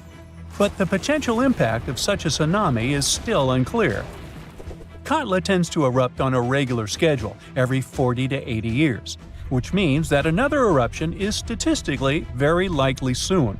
That's why Catla remains under close scientific observation. The Canary Islands' Cumbre Vieja erupted recently in 2021, reminding people of its destructive potential. The lava flow from this eruption was devastating. It covered whole neighborhoods and flowed into the ocean, destroying more than 3,000 homes. Thousands of people had to be evacuated. But the craziest thing? Even though the damage was significant, scientists believe it could have been far worse. A massive eruption of Cumbre Vieja could have caused the volcano's entire western flank to collapse into the Atlantic Ocean, triggering a mega tsunami. This hypothetical tsunami could have potentially created waves hundreds or even thousands of feet high. They could have flooded coastlines around the Atlantic basin, including parts of the US and Europe. Luckily, recent studies claim that a collapse of that scale is unlikely. But even though the chance of a mega tsunami is low, scientists still think it's wise to prepare for possible eruptions because there's a chance of extensive damage. The lava flows that occur at this volcano tend to be extensive and dangerous to both human life and the infrastructure on the island. If you decide to travel to Ecuador, you should be wary of Cotopaxi, one of the most active volcanoes in this country. It's been rumbling with minor eruptions since 2022. While these eruptions have been relatively small, Cotopaxi has a great potential for a major eruption, and it has scientists on high alert. If Cotopaxi erupted on a large scale, it could produce a massive ash cloud over 12 miles high, threatening the lives of around 200,000 people in the neighboring area. A serious danger is Cotopaxi's snow-capped summit. It would melt super rapidly in a major eruption. It could lead to destructive floods and landslides that would flow down the mountain and potentially reach populated areas. This combination of volcanic activity and glacial floods makes Cotopaxi a high-risk volcano. A powerful eruption could occur soon, or it could be years or even decades away. But monitoring efforts are in place to catch any warning signs. The next volcano we should watch out for is already infamous, Mount Vesuvius. Its catastrophic eruption in 79 CE destroyed the Roman cities of Pompeii and Herculaneum. Its last eruption occurred in 1944, but Vesuvius remains highly active and poses a great risk to nearby Naples, one of Italy's largest cities. A large eruption would threaten over 3 million people. Many of them live in the vicinity or even directly on the slopes of the volcano. If Vesuvius erupted, it would be an explosive event, with ash, rocks, and volcanic gas ejected at extremely high speeds. And even though such a destructive event isn't expected for a few hundred years, Vesuvius remains one of the world's most closely watched volcanoes. After all, it has a real potential to cause catastrophic damage in a densely populated area. Then, we have Popocatépetl, often called El Popo. It's one of North America's tallest active volcanoes, which lies about 40 miles from Mexico City. Exactly this proximity to a metropolitan area with a population of 22 million people makes Popocatépetl especially hazardous. A large eruption could send a massive ash cloud over Mexico City, causing widespread disruptions. Ash could clog the city's drainage systems, contaminate water supplies, and even cause power outages by short-circuiting electrical systems. Plus, lahars could rush down the volcano, reaching nearby towns. Popocatépetl has been showing near-constant seismic activity since the early 2000s, and smaller eruptions are pretty common here. In early 2024, there were 13 recorded minor eruptions, which alarmed nearby towns. At the same time, volcanologists consider such eruptions normal for Popocatépetl. While talking about super dangerous volcanoes, we can't skip Yellowstone National Park. It houses one of the world's largest supervolcanoes.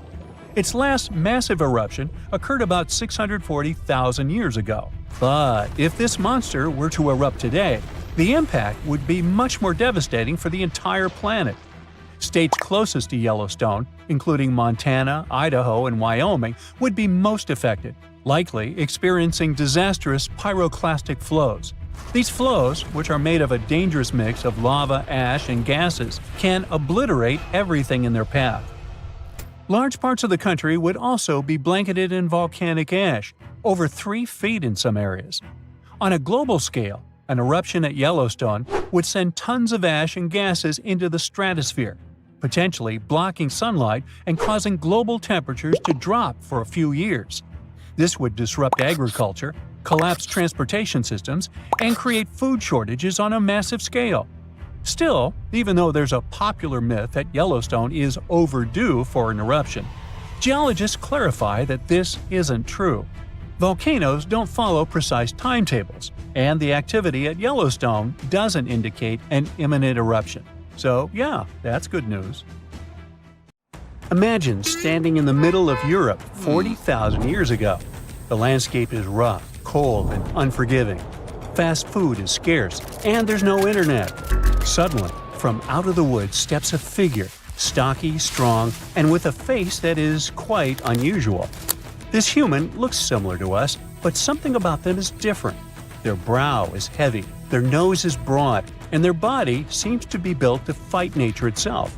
Well, congrats! You've just met a Neanderthal. You might have thought that Neanderthals were basically ancient humans, but that's not really true. We come from the same genus called Homo, but we, all modern humans, belong to one same species called Homo sapiens. However, there used to be lots of human species before, and Homo neanderthalensis was just one of them. And they actually were kind of cooler than us. So what in the world has happened to them? Neanderthals lived for a long time, for about 360,000 years, across Europe and parts of Asia. 40,000 years ago, the place we now call southern Italy was sitting on top of a huge disaster, a massive supervolcano called Campi Flegrei. This big boy is huge, about 9 miles wide. That's about 10 to 20 minutes in a car to get across it all. But there were no cars then, remember? At the time, it was quiet for a while, but one day, suddenly, it blew in what became one of the biggest volcanic eruptions Europe had seen in 200,000 years. The catastrophe was so crazy that ash, gases, and debris altered the climate across the entire continent. What comes next is usually called a volcanic winter. Average temperatures drop, the sky gets darker, and life becomes even harsher than it already is. The eruption, known as the Campanian Ingumbrite, caused Europe to cool by as much as 7 degrees Fahrenheit. Doesn't sound like much? Well, the drop of even 1 degree would cause winters to become harsher, causing horrible snowfall, rains, and floods. Crops would struggle to grow, leading to food shortages. The weather would go wild, too, with storms and droughts. Hey, kind of like now. except multiply this by 7. Events like these caused some huge chaos in modern times. You can imagine what it did to the Neanderthals. But in reality, a simple volcanic eruption shouldn't destroy an entire species, right? Well, yes. The truth is, the Neanderthals were already hanging by a thread back then, and all because of us. They've been in a tough spot for a while. They lived in places that are now parts of Europe, Western Asia, and the Middle East. Modern humans, us Homo sapiens, entered Europe and were giving them some serious competition for food and shelter. Homo sapiens were sneaky dudes, better at finding food, easily adapting to different environments, and using more advanced tools. We were pushing Neanderthals out, trying to get the same resources. We literally made their extinction a slow and very unpleasant process. So, while the volcano definitely made things worse, it wasn't their only problem, and they didn't completely disappear after the eruption. Some of them hung on in isolated places, like Gibraltar, for another 12,000 years. That's because it's likely most of the severe cooling actually happened farther east, away from where the Neanderthals were trying to survive, and it didn't hit their homes as hard as we thought. In fact, the eruption may have even helped them, at least for a while. Some scientists say that the volcanic fallout might have slowed down modern humans' expansion into Neanderthal territory and gave the poor fellas a little more time to survive.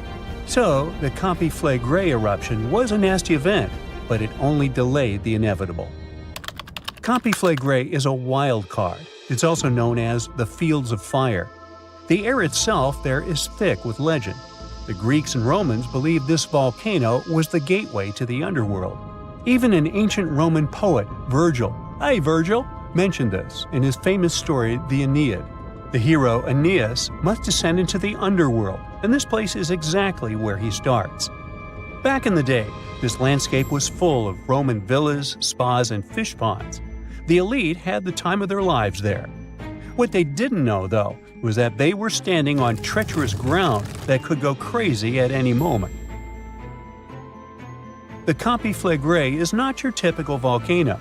You'd imagine a single towering peak, but the landscape looks deceivingly calm, with small features popping up here and there. But if you flew above it, the sight would be insane. A gigantic circular basin, peppered with volcanic cones and craters, like scars from the Earth's violent past. The danger here lies in its subtlety. The ground beneath your feet is constantly shifting, even when you don't notice it. Every so often, the land rises, only to sink again, sometimes by several feet, as magma or gas moves beneath the surface. It's incredibly creepy. The risk is almost invisible. The Campi Flegrei is a massive depression formed by two colossal volcanic eruptions. One of them was the one that cooked Neanderthals, and another happened 15,000 years ago. The most famous eruption, though, happened in the 16th century, and it was horrifying. The year was 1538. For years, the people of Paswali had noticed something unsettling. Land that once sat below the waves was slowly rising. What was once the sea had become new ground. Rumblings from deep within the earth were terrifying, but had become a normal part of life. Earthquakes started in the early 1530s, small at first, but in just 8 years, they became the norm. Until one day, on September 28th, horrifying tremors shook the ground. By the next evening, as the sun dipped below the horizon, a massive crack ripped open the earth near the ancient Roman town of Trippergoli. From this gash spewed fire, smoke, and a rain of volcanic ash miles away. It was thick and muddy, likely mixed with underground water. The ground trembled as hot pumice rock was thrown high into the air. And then a new mountain began to rise from the land. This was the birth of what we now call Monte Nuovo. Eventually, things seemed to calm down, as if the earth was catching its breath. For days, things seemed quiet. Locals relaxed a bit. They began to approach the new mysterious volcano, a crater with something that resembled boiling within it. People visited it like a new attraction. But then, just days later, the disaster struck again. At night, without warning, a new mountain went wild. A blast from the southern flank hurled scoria, chunks of jagged volcanic rock, into the air. This one was fatal for 24 people. The debris found afterwards was huge and coarse. For centuries after, the only signs of life from the Monte Nuovo were small fumaroles, jets of gas seeping from the earth. But then, even those faded away. Now it's just a lush green cone, a pretty sleeping giant. But the ground near Naples, Italy, is still alive. The Campi Flegrei sits quietly for now, but it might not be for long. It's showing signs it might be waking up again. This supervolcano looks like a hellish landscape, with its boiling mud pits, geysers, and steam vents. Romans and medieval Christians once believed it was a gateway to the underworld, and who can blame them? What's spooky is that recently scientists detected unusual activity under the surface. In 2012, Italian authorities raised the alert level on the volcano from green to yellow, meaning that it needs close monitoring. There are certain changes that usually happen before an eruption. The magma below starts releasing gases, which could weaken the rock above, eventually triggering a disaster. Unfortunately, no one can predict exactly when or if it will erupt. But if it does, the consequences could range from a minor inconvenience for locals to a global catastrophe. Its last tiny eruption happened in the 16th century, and it wasn't too bad. But if history repeats itself, like it was with Neanderthals, we're all cooked. An eruption like that could lead to global cooling, crop failures, and widespread famine. Right now, a group of scientists is trying to get a clearer picture of what's happening beneath the surface. The Campi Flegrei Deep Drilling Project is working to drill a 10,000-foot borehole, hoping to check out the magma chamber up close. But at least for now, the supervolcano remains quiet, and let's hope it stays that way. If all the volcanoes on Earth suddenly erupted together, it'd be loud. We'd also have around 1,500 of these formations bursting at once. Now normally it's just 10 to 20 volcanoes that are active each day. But what would the world look like if they all blew their tops simultaneously? Geologists think it wouldn't be pretty. Even if only the land volcanoes erupted together, it would set off a chain reaction way worse than anything we've ever seen before. The two big problems would be ash and volcanic gases. While the explosions in lava would be damaging for people nearby, the real danger lies in what happens next. A thick layer of ash would cover the planet, blocking out sunlight completely. No sunlight means no photosynthesis, which means crops would fade away and temperatures would drop considerably. And all this ash cloud could remain in our atmosphere for up to 10 years. Now, ash aside, there's also acid rain to worry about. Volcanic gases like hydrochloric acid and sulfur dioxide would mix with the atmosphere and fall back down as acid rain. This type of weather would harm the groundwater and ocean surfaces. Even if humans would find a way to survive up to this point, we'd have no corals and no other sea creatures around. Scientists have seen similar events in Earth's history at a smaller scale. Big volcanic eruptions have been linked to mass extinctions. When Mount Pinatubo erupted in 1991, it cooled parts of the world for 2 years.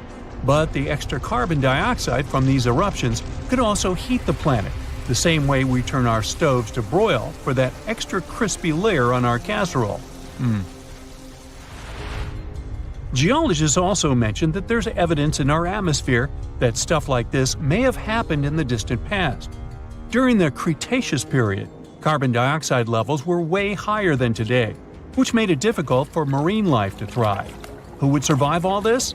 Probably just some extremophiles, these organisms that survive in harsh conditions like hot springs or deep undersea vents. As for humans, we could all lay low in underground bunkers until things clear up, or build multiple space stations that could fit us all. Yeah, right. The chances of all volcanoes erupting at once, though, are very slim. Whew! That's because there isn't one giant source supplying all the volcanoes on Earth. Each one of these openings has its own deposit of magma, except for a few cases where they indeed share the supply. For example, in 1912, Nova Rupta in Alaska erupted alongside another volcano sharing magma. Scientists have also found evidence of magma hiding under volcanic areas, like under the Taupau volcanic zone in New Zealand. This magma can spread out horizontally for long distances, but is still just a local feature. Even if we consider all the magma under Taupau as one system, it's not connected to other volcanic areas like Indonesia or the Philippines. Because the great majority are isolated, volcanoes can't sync up to erupt at once.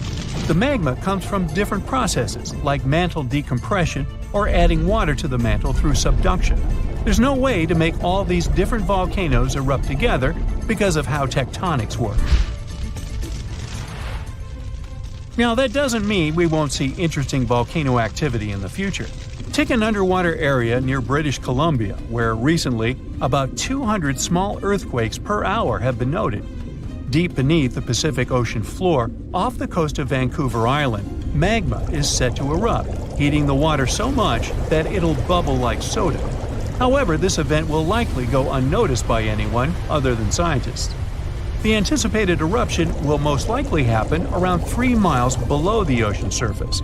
Scientists explain that the earthquakes range from negative to 4.1 magnitude, meaning only those nearby would feel any tremors. This unusual activity gives us a rare opportunity to study how the Earth's crust forms. The magma beneath the ocean floor is estimated to be almost 1,500 degrees Fahrenheit, but will cool rapidly upon eruption and contact with water.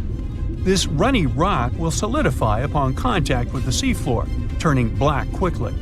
This event will be useful for biologists too, who will have the opportunity to study the marine animal's response to any changes, like run! Antarctica, often seen as a vast icy continent, also holds a volcanic surprise beneath its frozen surface.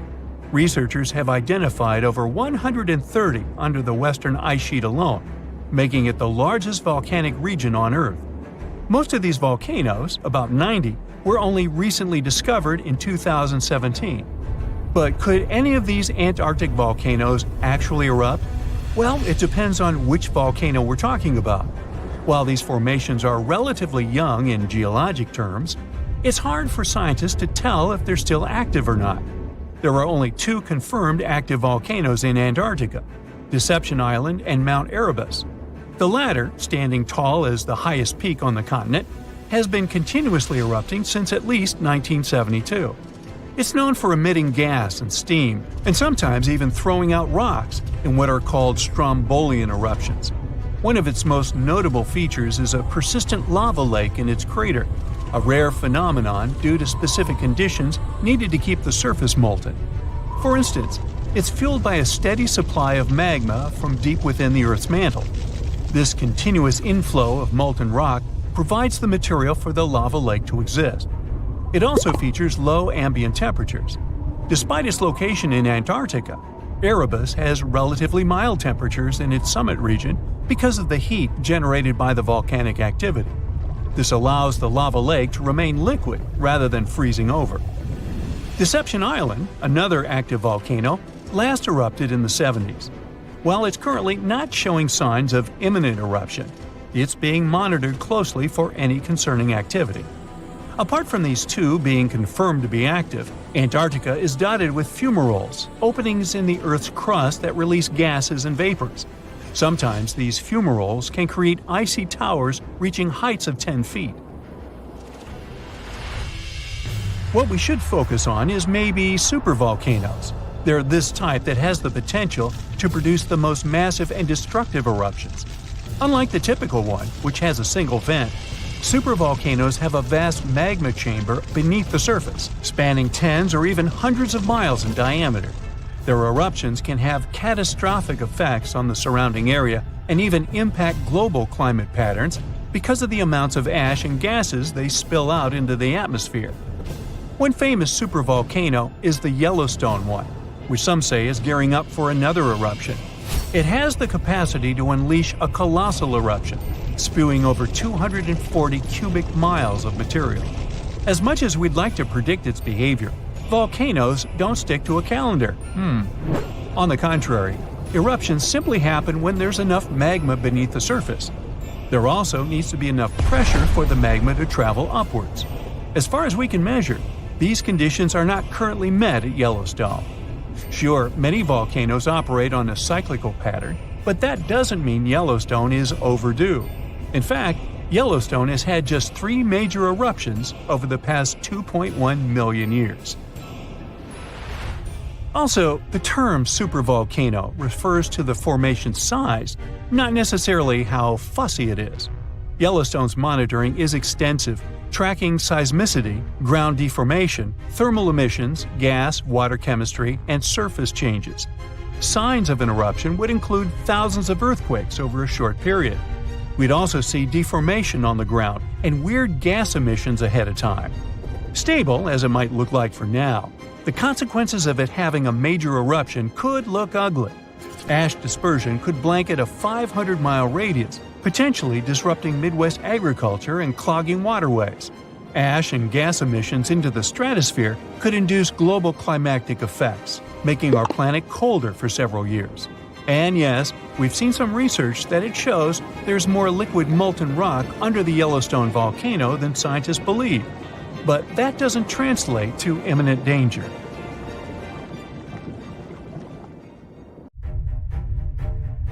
There is a powerful force hiding underground where tectonic plates meet, and one forces another under it. This happens in the Pacific and Indian Oceans. Strain builds over centuries. The tension is unbearable until the megathrust awakens. The Earth shakes with a magnitude that can exceed 9 points, more powerful than any other earthquake. When the seafloor suddenly gets pushed up fast, it sends a huge ripple across the water, and a tsunami of huge force is out. These waves are called teletsunamis, and they cross entire ocean basins, ready to take over coastlines thousands of miles away. The thrust fault stretches over 600 miles. The Earth is not just shaking, it feels like it's tearing apart. This is the power of a megathrust earthquake. Those caught in its path will have to fight for their lives. Japanese authorities recently had to issue their first ever megaquake advisory. It happened because of a strong tremor on the edge of the Nankai Trough ocean floor zone. In the end, most of the warnings were lifted, and there wasn't much damage from the 7.1 magnitude earthquake. Parts of southwestern Japan started to shake, and the superfast trains in Japan slowed down to stay safe, which made travel slower for everyone. But everyone is staying alert as they know about the risk of a megathrust earthquake that could happen within the next few decades in the Nankai Trough. The tectonic plate under the Philippine Sea is slowly sliding underneath the land where Japan is, moving just a few inches every year. The last big earthquakes from this area happened in 1944 and 1946, both with a magnitude of 8.1. These quakes have caused a lot of destruction in the country. The next megathrust earthquake in the region, if it does happen, could be between a magnitude 8 and 9. Scientists still can't agree on how likely this mega earthquake is to happen, but it could be up to 80% certainty. On the other side of the Pacific, scientists from the U.S. Geological Survey have studied a dangerous area along the U.S. West Coast. It's called the Cascadia Subduction Zone, and it stretches from northern California to northern Vancouver Island in Canada. Over the past 14,200 years, there have likely been at least 30 big earthquakes in this region. One major quake happens every 500 years on average. But for a long time now, Cascadia has been quiet, and it worries scientists.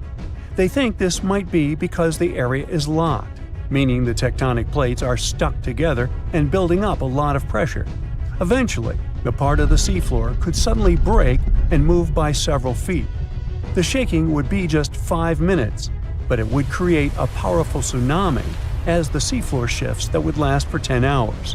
If it happens, it's going to be the worst natural disaster in the country's history, according to experts.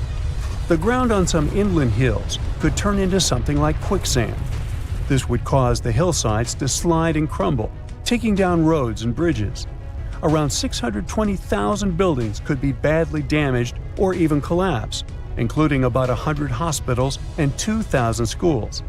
People in Washington state might have to take care of themselves without help for 2 weeks, finding food, water, and shelter on their own. Scientists are studying slow slip events, where the tectonic plates move very slowly over weeks or months, releasing some energy but not enough to stop a big one. Every time the magnitude of an earthquake goes up by just one number, the energy it releases is 40 times bigger. So we'd need about 1 million small earthquakes every day for 500 years straight to release the same energy as one huge magnitude 9 earthquake. But these small earthquakes might be clues that a bigger earthquake is coming. To better monitor the Cascadia fault, experts are mapping the fault more accurately and adding better monitoring tools offshore. Scientists receive over $10 million to install seismic sensors and seafloor pressure gauges on a fiber optic cable off the coast of Oregon. The goal is to be ready to warn people and potentially save lives when a big earthquake strikes. A sharp megathrust earthquake happened in this part of the world in 1964. It went down in history as the Great Alaska Earthquake and had a magnitude of 9.2. It lasted for more than 4 minutes, making it the most powerful earthquake in the history of the U.S. and North America. The ground shook so hard that it caused huge cracks and landslides. In Anchorage, many houses, buildings, and roads were destroyed because they weren't built to handle such a big earthquake. In some places, the land was permanently changed. For example, the coastline near Kodiak and Hinchinbrook Island was lifted by 30 feet. In other areas, like Gerwood and Portage, the ground sank by 8 feet. They had to rebuild roads higher so they wouldn't be flooded by the time. A huge 27-foot tsunami wiped out the entire village of Chiniga. Many coastal towns were heavily damaged, not just by the earthquake, but also by tsunamis and the fires that followed. After the main earthquake, there were thousands of smaller aftershocks for months. A moderate earthquake of magnitude 4.4 shook Los Angeles in August 2024. Once it was over, the LA Fire Department checked around the city and didn't find any major damage or anyone hurt. In the nearby city of Pasadena, which is close to the earthquake's epicenter, a water pipe burst inside City Hall and everyone had to leave the building. Thankfully, there was no danger of a tsunami. The best we can do to avoid panic in such situations is to be prepared. Japan is one of the places on Earth where earthquakes happen the most because it sits on the edges of 4 tectonic plates. Around 1,500 of these earthquakes each year are noticeable. Because of this, the people in Japan have learned to live with earthquakes. The 1950 law set a rule that buildings should be able to handle earthquakes up to a magnitude 7 without falling apart. An update 30 years later said that buildings should only have minor damage in such earthquakes and still work as usual. But if an earthquake is even stronger, the law says the building's main job is to not collapse and save people's lives. At the most basic level, buildings are made stronger with thicker beams, pillars, and walls so they can handle shaking better. Another technique is placing special pads made from materials like rubber at the base of a building. Some buildings are even built on thick layers of padding that separate them from the ground completely, which helps protect them during an earthquake. A skyscraper might sway back and forth a lot, moving up to 5 feet. To stop it from getting damaged, engineers can add something called dampers every second floor all the way to the top. These dampers are like giant bicycle pumps, but instead of air, they're filled with liquid. When the building shakes, the dampers push against the liquid inside them. Even though the liquid doesn't squish very much, it can still absorb some of the shaking. When they're building tall skyscrapers, engineers try to make the structure as simple and balanced as possible. This means having each floor the same height and placing the support columns evenly. But sometimes, architects who design skyscrapers don't want to make these compromises because they have creative ideas for how the building should look. Then they have to find compromise solutions. For example, Tokyo's Skytree Tower, one of the tallest buildings in the world, is designed in a futuristic style but also includes special features to protect it from earthquakes. It has a central pillar, like in traditional Japanese pagodas, and seismic dampers that help absorb the energy from an earthquake, keeping the building safe.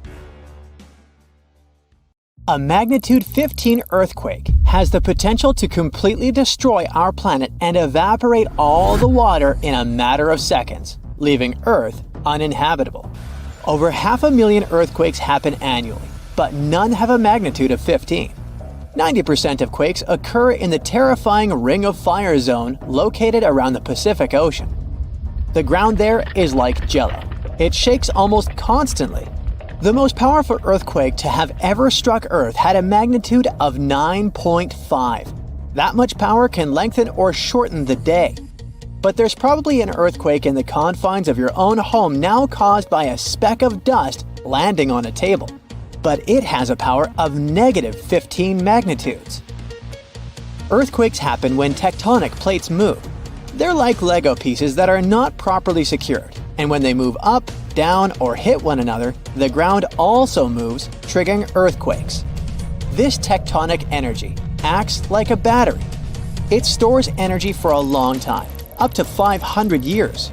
When this stored energy is released in a sudden burst, the consequences are horrifying.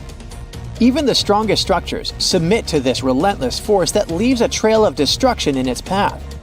In some instances, earthquakes can even trigger tsunamis, amplifying the chaos. Such a crazy amount of power can split the ground open and cause severe damage. The strength of an earthquake is measured by the Richter scale, but now it's being replaced by the moment magnitude scale. When there's an earthquake, we hear about how strong it is. It's usually from 1 to 10. Luckily, we haven't had a Richter scale earthquake yet. The most powerful earthquake to have ever happened in modern history occurred in Chile in the 60s. It was around 9.5 on the Richter scale, and it altered Earth's rotation and messed up the length of the day by around 2 milliseconds. It also triggered a massive tsunami and affected a vast area of 155,000 square miles. The Richter scale doesn't actually have a limit. Still, anything above 25 doesn't need measuring, because if that ever happened, we would simply turn into dust, and nobody would care to measure this disaster. As we said, the strongest earthquake had a magnitude of 9.5. If this magnitude had been just 0.5 stronger, it would have created a ruptured line 2,174 miles long. That is almost 7 times the size of Wyoming. A magnitude 11 earthquake would create a crack halfway around the world. Massive tsunamis would hit coastal areas, destroying everything, and Earth would get into a massive environmental crisis. If you love hiking, you would have new mountains to explore, created by the terrifying earthquake. Even the temperature would increase because of volcanic eruptions and the resulting greenhouse gases. It would turn our planet into a hot oven. The safest places would be far away from any buildings, seas, oceans, and mountains where there would be a low chance of a landslide. Countries unprepared for earthquakes would be totally destroyed, and cities would turn into piles of rubble and dust. Going up on the Richter scale would only make things worse. But don't worry, an earthquake of that power is impossible. Earth's crust doesn't have enough energy to produce such earthquakes. But there is something that has much more power and can produce mega earthquakes. Asteroids are powerful enough to destroy our planet, as we all know from the dinosaur era. That asteroid was around 6 miles long, and it caused massive damage to the planet. It triggered earthquakes that shook the ground constantly for months. These terrifying quakes were about 50,000 times stronger than the Chile earthquake. They also triggered a tsunami that was 30,000 times more powerful than the Indian Ocean tsunami. And the latter was one of the most devastating tsunamis to have ever struck Earth. The earthquakes caused by the asteroid had a magnitude of 11, making it the most powerful and scariest natural disaster ever. And let's hope it stays that way. The Indian Ocean tsunami affected only certain areas of the world. Meanwhile, the asteroid tsunami affected every part of the world and had 33-foot-tall waves. Even if you had traveled to the most remote place on Earth, you wouldn't have been able to hide from this Grim Reaper. A 15-magnitude earthquake wouldn't be 15% stronger than the Chile earthquake. The scale doesn't work like that. It would be around 100 million times more powerful than a 9.5 magnitude quake. It could make all the water on Earth evaporate, leaving us devastated and without any H2O to survive.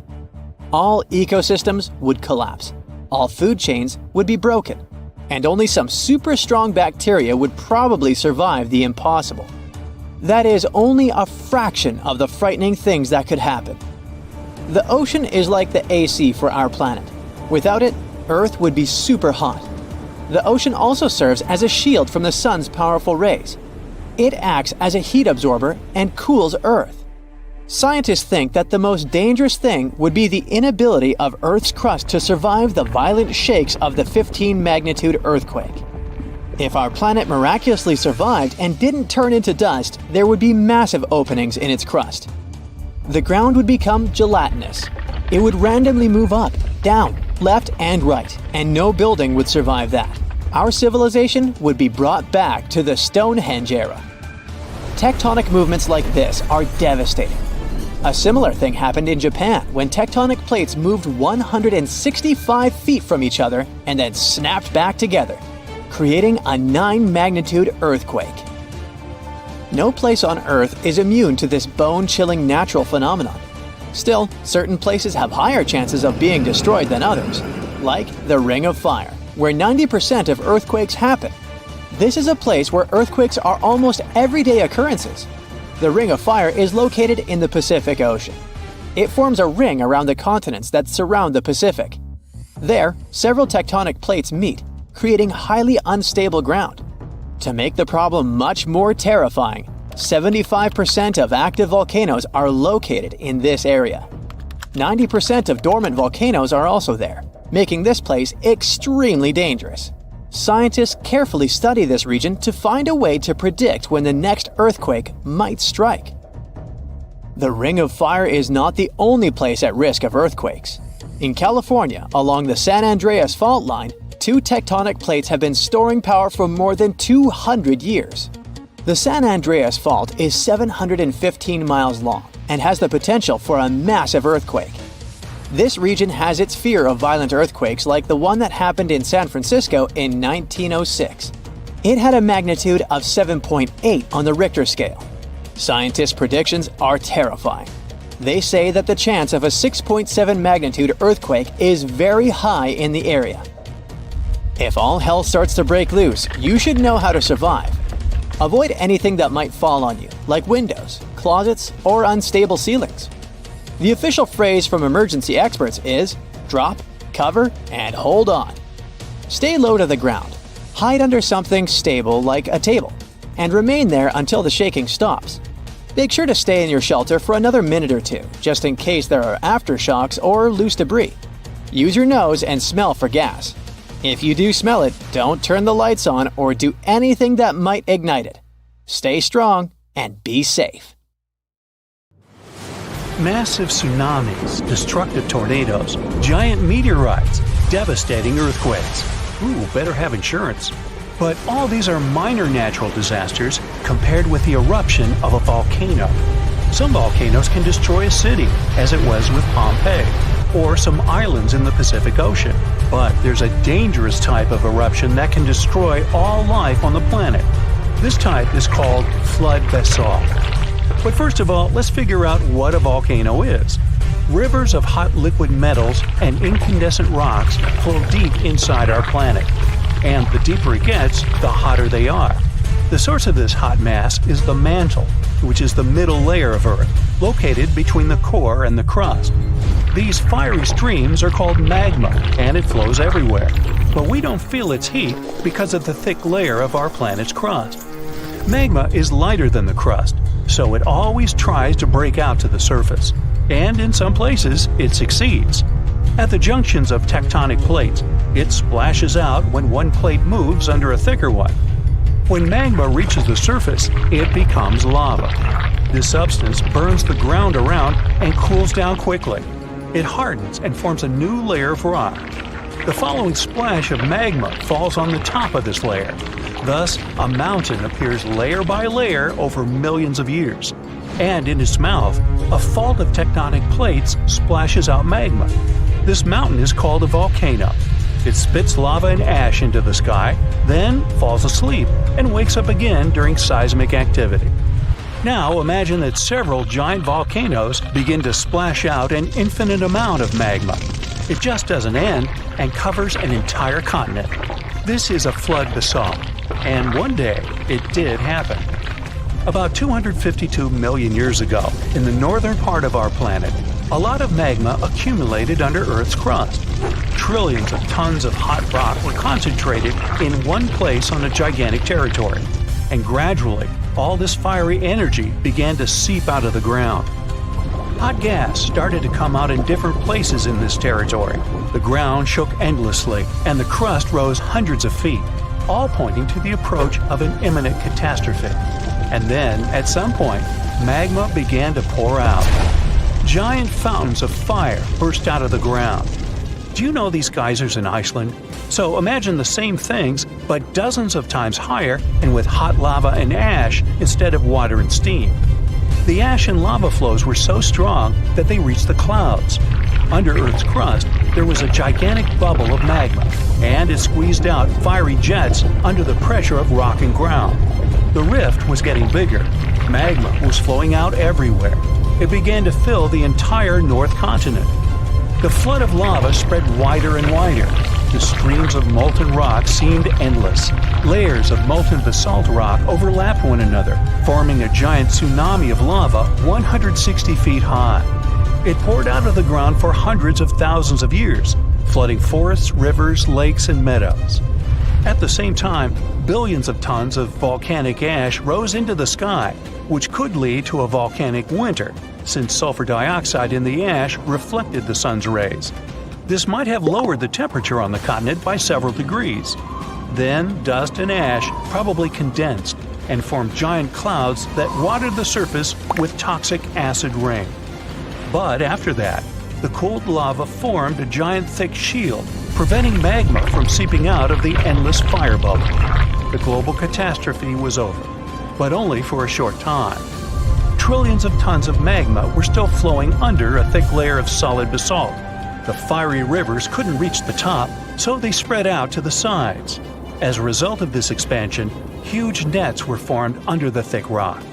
They ran in different directions like a spider web and heated Earth's crust. Gases started coming out from under the surface again. More and more energy accumulated there, until an explosion of unimaginable force occurred. In addition to magma, carbon dioxide and ash escaped to the surface. They filled the atmosphere and caused the greenhouse effect. The temperature on the whole planet increased by several degrees. This release provoked another catastrophe that began in the ocean. There were deposits of methane, an explosive gas, on the seabed. Under ice-cold water, the methane was frozen and harmless. But the greenhouse effect in the atmosphere warmed up the entire ocean. Millions of tons of methane began to rise to the surface. This gas is more potent than carbon dioxide. Therefore, when it hit the atmosphere, the temperatures on Earth increased again. The whole globe turned into a hot sauna. In previous cool and humid places, the temperature reached those of a modern Sahara. Of course, most animals and insects couldn't survive such a cataclysm, but ocean life took much more damage. The heat and methane reduced the amount of oxygen in the ocean. Fish and other marine life couldn't survive in such conditions. New problems appeared when anaerobic bacteria started to multiply in non-oxygen water. They fed on methane and carbon dioxide and released hydrogen sulfide, a toxic substance that poisoned water even more. About 75% of land animals and 95% of the ocean's inhabitants went extinct. This flood basalt eruption was the only disaster in the planet's history that destroyed almost all plants and significantly reduced the insect population. Several species of the hardiest animals managed to survive in these conditions. The planet took about 10 million years to recover completely. After that, evolution began a new process of developing life. And here are two pieces of news. The bad one is that flood basalt will happen again and will be no less devastating than 252 million years ago. The good news is that it will happen in hundreds of millions of years. But when that happens, humanity will need to be prepared. It will start on the ocean floor. First, lava fountains miles high will begin boiling the water and emit sulfur dioxide into the atmosphere, where it will reflect sunlight. Along with ash and magma, a massive amount of water vapor will rise into the air. Livestock won't survive, and people will have breathing problems. Acid rain and increased humidity caused by the evaporation of the oceans will lead to the corrosion of buildings. All flights will be canceled. People will have to wear gas masks. Many animals won't be able to handle this eruption, but humans will adapt quickly. But then another and another eruption will follow, and this endless catastrophe will soon deplete the resources of humanity. Plants and trees won't recover so fast, and oxygen production will be significantly reduced. Let's hope that humanity will have colonized other planets, including those outside the solar system by that time. And now, let's jump back to the present. About 70% of the seismic activity associated with volcanoes occurs underwater. So let's see how ordinary volcanoes on the ocean floor work. Water, as well as land, rests on tectonic plates. Therefore, if their structure is broken at the joints, magma seeps through them. But unlike terrestrial volcanoes, lava here doesn't spread in different directions, burning everything it meets. It solidifies under the pressure of cold water. Underwater volcanoes can erupt for a long time with breaks in between. Magma covers the seabed. After another 100 or 1,000 years, a new eruption begins and a new layer of rock forms over the previous one. Over millions of years, layer by layer, magma is rising. And then, one day, a volcano rises out of the water. Magma splashes out of it and increases its height. And now we have a large volcanic island. Then the volcano falls asleep and life appears on the newly formed piece of land. Magma flows from the planet's mantle, filled with various chemical elements. This hot mix saturates the soil with useful substances and thus promotes the growth of plants and trees. Then birds and other animals arrive there, and the volcanic island turns into a paradise. Then humans arrive and pave over paradise to put up a parking lot and a franchise burger joint. So, since 2000, the world has been hit with more than 1,700 earthquakes with magnitude greater than 5. Many happened around the Ring of Fire, located around the Pacific Ocean. In North America, the biggest threat is the San Andreas Fault Line, which can create an earthquake of a magnitude higher than any other, earning it the spine-tingling nickname, the Big One. The potential destruction of California is a terrifying prospect that could have unimaginable consequences. But the Big One is just the beginning of what's to come. Bad news! Scientists have predicted an earth-shattering event that will occur in 2030. Like it or not, there's a 70% chance that we'll experience the Big One, and it will be an earthquake with a magnitude of 6.7. The San Andreas Fault Line will cause the Big One, but what is scary is that we can't predict it. On the other hand, a massive earthquake occurs every 100 years. This means there's always time to prepare for a natural disaster. If we traveled back in time, we'd see a few significant earthquakes like the ones that wiped out San Francisco and Fort Tejon. Buildings made a long time ago are not quake-proof. They will collapse. Even if they survive, you should not enter them. But buildings are not the most dangerous part. You should watch out for electrical lines and gas pipes. Your hill house might be lovely, but it is extremely unsafe. During quakes, the hill can turn into a massive landslide that will destroy everything in its path. Say goodbye to road trips because all the roads will be ruined. You should have some spare water and food since you won't be able to go to the supermarket. This disaster won't be cheap. It will cost the U.S. around $200 billion to recover from the quake. At least the earthquake will not trigger tsunamis. But there's something it can cause more damage than the Big One. The notorious Cascadia subduction zones start in California and ends up all the way in Vancouver, Canada. The San Andreas Fault Line is nothing compared to this zone. It can wipe the whole coast off the face of the Earth, an example of hyperbole. Subduction zones are tectonic plates forced to be one under the other and constantly pulling apart. One is called the North American Plate and the other is the Juan de Fuca Plate. Zones like these are not to be messed with, since they are terrifying hotspots for earthquake activity and extremely dangerous because they cause massive underwater quakes. But they are underwater, so what can they do to us? Well, they can cause giant tsunamis, flooding cities, and destroying the coastline. Right now, the most active zone is the Ring of Fire.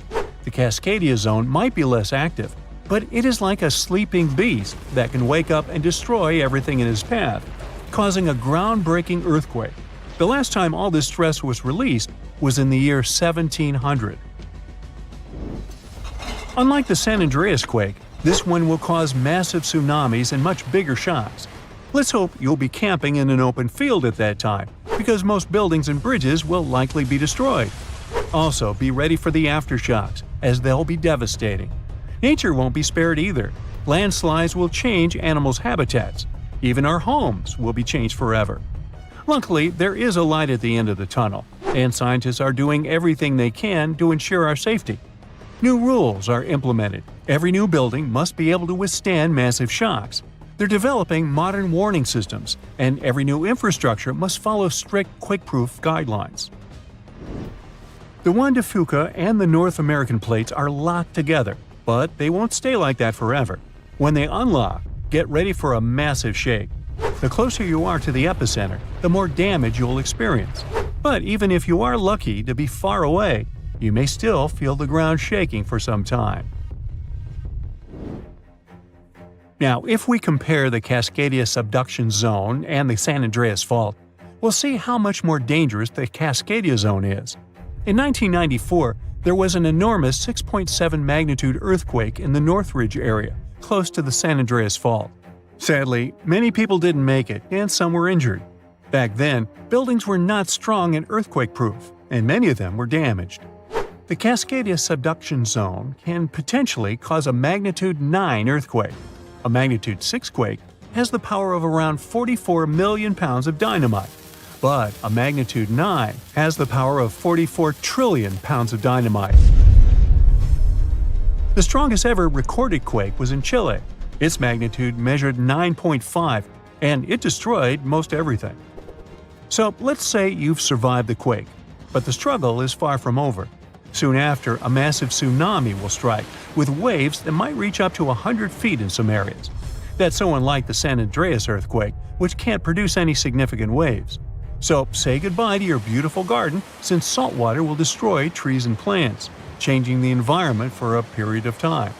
The only positive thing will be you won't need Halloween decorations, because all those dried-out trees will resemble a ghost forest. The combination of waves, quakes, and the sheer size of the area will make this natural disaster much more dangerous than any caused by the San Andreas fault or the so-called Big One.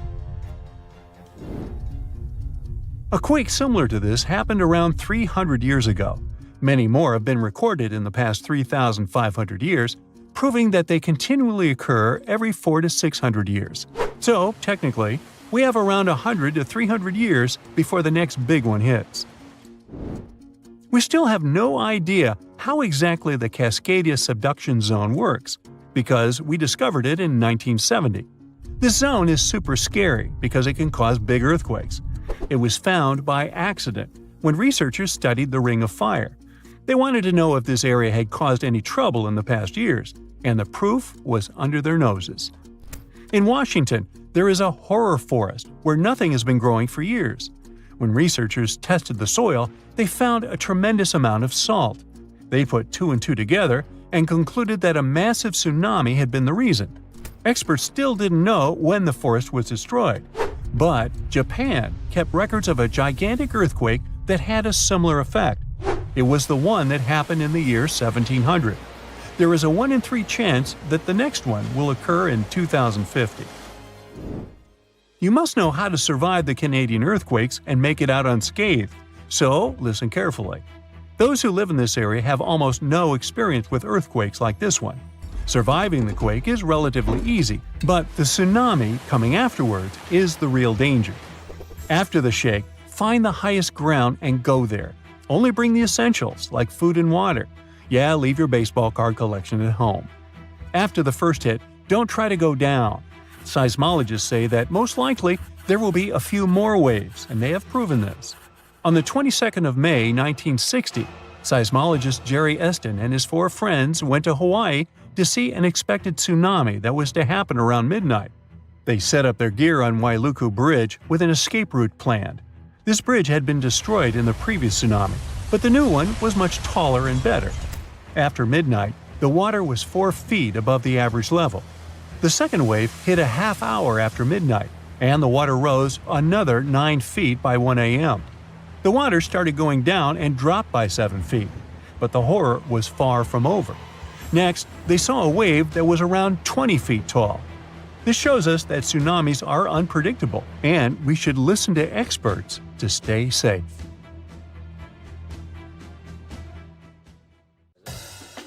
You have friends over for dinner. You set your drink on the counter and go help your friend set out some desserts.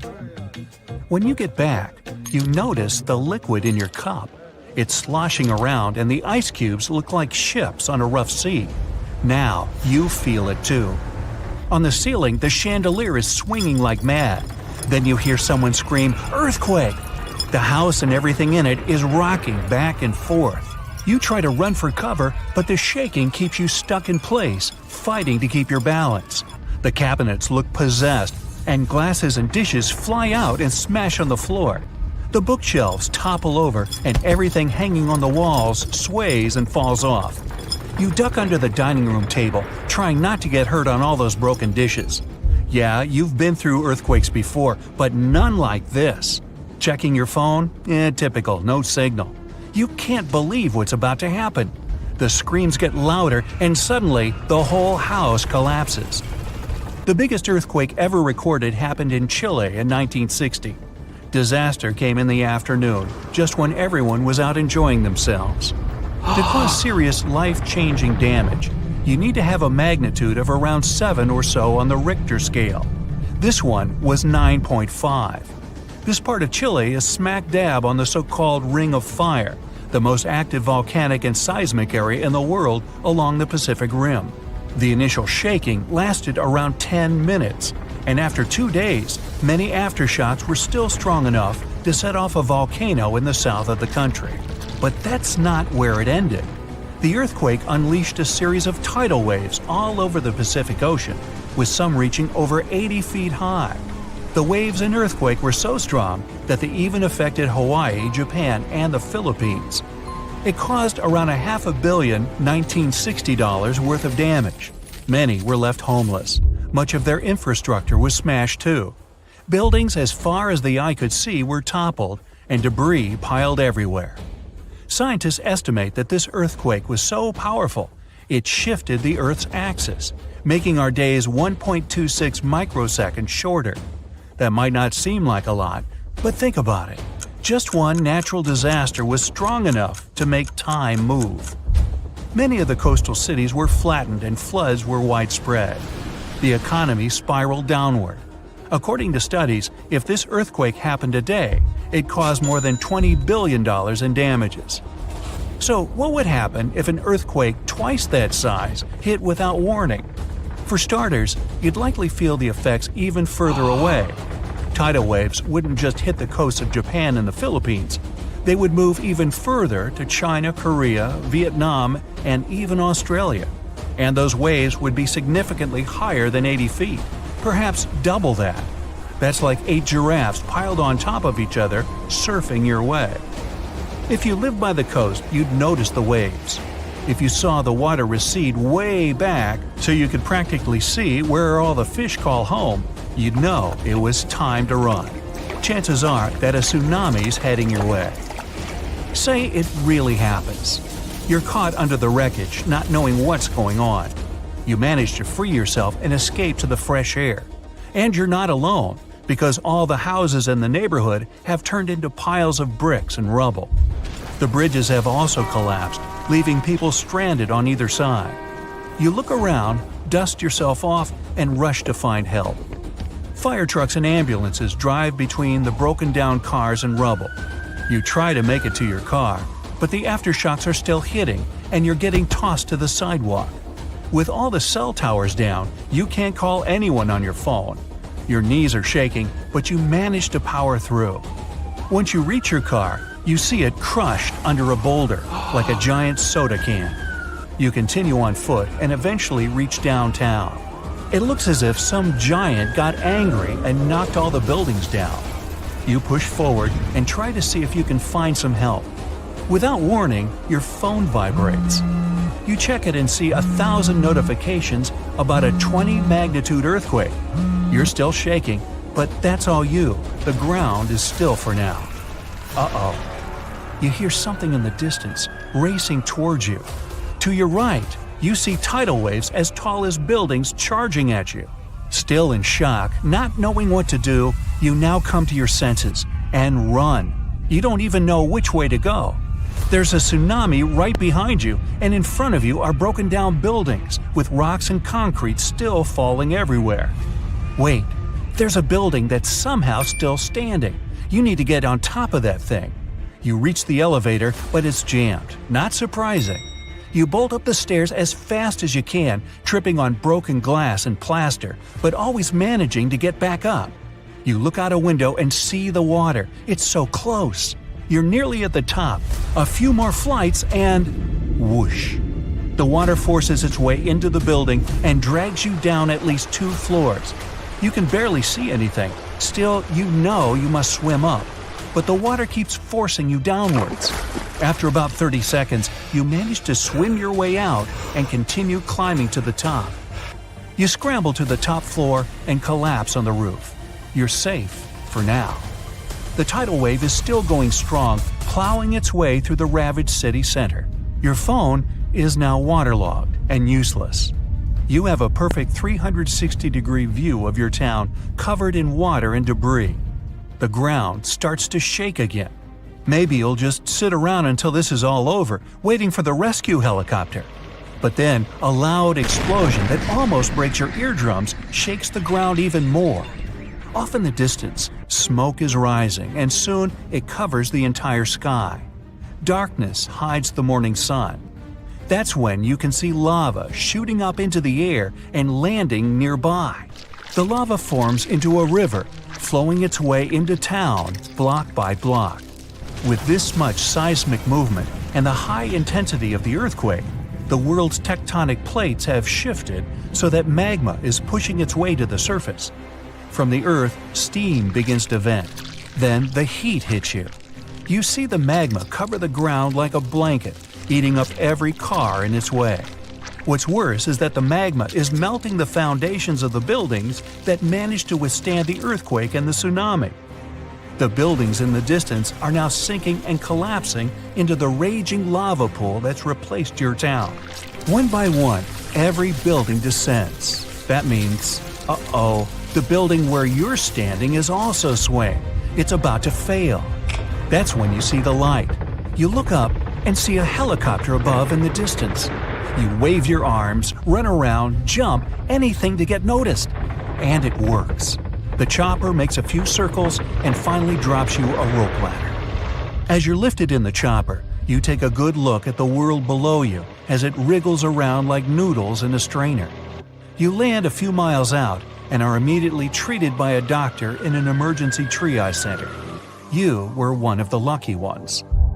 A year later, the tsunami water has receded. The lava that flowed inland has cooled, but all that magma permanently changed the ground below it, and the whole town is gone. The disaster has thrown the entire country into a financial nightmare that'll last decades. It takes months to survey the town, making sure there's no dangerous electrical wires or busted gas pipes anywhere. They're rebuilding your town farther inland from where the old one was. In other towns, they rebuild directly over the ruins. In others, they just decide to move everyone to a nearby city. Around 2,500 years ago, an earthquake completely changed the course of one of the largest and most famous rivers on the planet, the Ganges. Now, it's normal for rivers not to sit in one place, so if you live next to one, it could also just disappear without a trace or flood the whole city one day. In the case of the Ganges River, a supermassive earthquake became the reason for this dramatic change. Scientists say it might happen again, and it would be a huge problem for millions of people who depend on this river. The Ganges River starts as small streams in the Himalayas and travels a long way, over 1,500 miles. Along its journey, it meets other big rivers before all the water flows into the Bay of Bengal. The Ganges has the largest delta in the world among all rivers. Just like many other rivers in the region, it slowly changes its path over time. These changes, if they happen when a river wears away its banks, usually takes a long time, sometimes decades. Scientists have discovered that the Ganges-Brahmaputra river system has shifted several times over the last 6,000 years. When they looked at satellite images of the Ganges Delta, they noticed something interesting. There was a crescent-shaped dip in the ground about 28 miles away from where the river is flowing now. This depression was over 1 mile wide and stretched for many miles. They thought it might have been an old main channel of the Ganges River a long time ago. In 2018, the team decided to visit the area to check it out for themselves and take samples to learn more about it. While driving back home, they noticed a pit where someone was digging dirt to create a pond. The next day, they planned to fill it with water, but the researchers spotted something strange in the dirt. There were vertical bands of light-colored sand mixed into the darker mud. These special layers are clues from the past. They show that an ancient earthquake made sand and water shoot up from below the ground and created sand volcanoes that were trapped in time.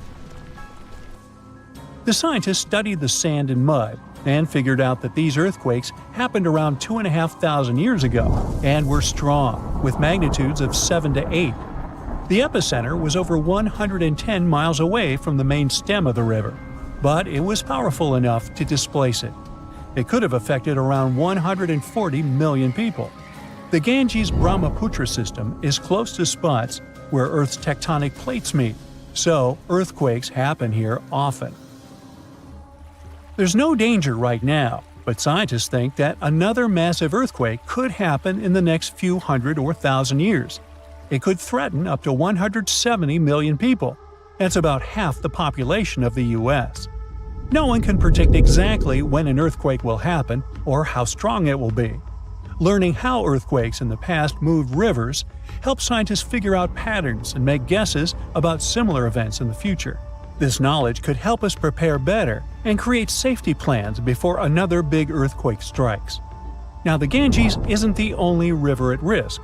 The Yellow River, the Irrawaddy River, and rivers in the United States like the Klamath and San Joaquin all face similar dangers. The mighty Mississippi River has also switched its path many times over the last 7,000 years. Right now, there's a huge system of dams and barriers called a control structure in central Louisiana. This structure's job is to stop the Mississippi from spilling over its banks and joining a nearby river. But scientists think that, in theory, these barriers wouldn't handle mega floods. So the Mississippi could break free and change its course again. This would cause massive problems, especially in southern Louisiana.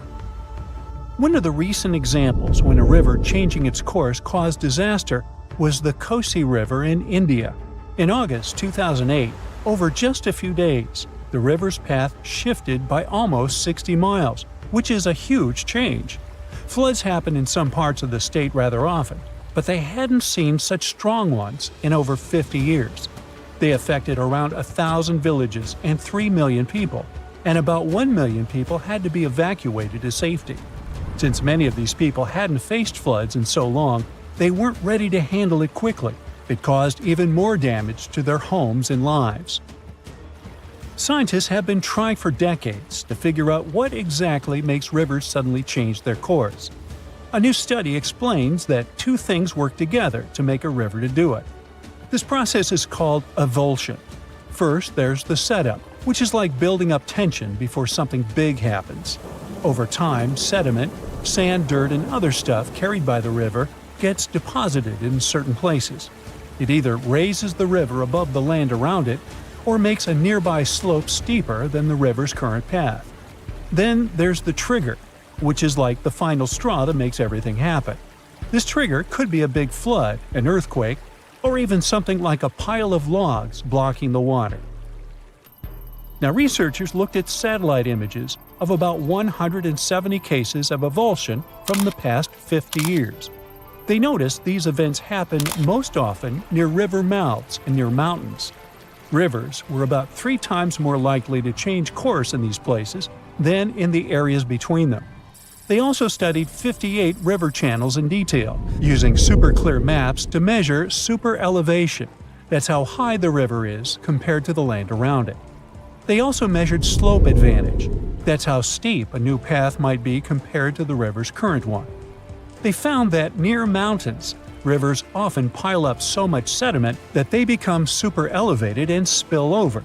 But near river mouths, like in deltas, rivers need a steep slope advantage to break through the mud and form a new path. These two factors work together like a seesaw. If one is stronger, the other doesn't need to be as strong for an avulsion to happen.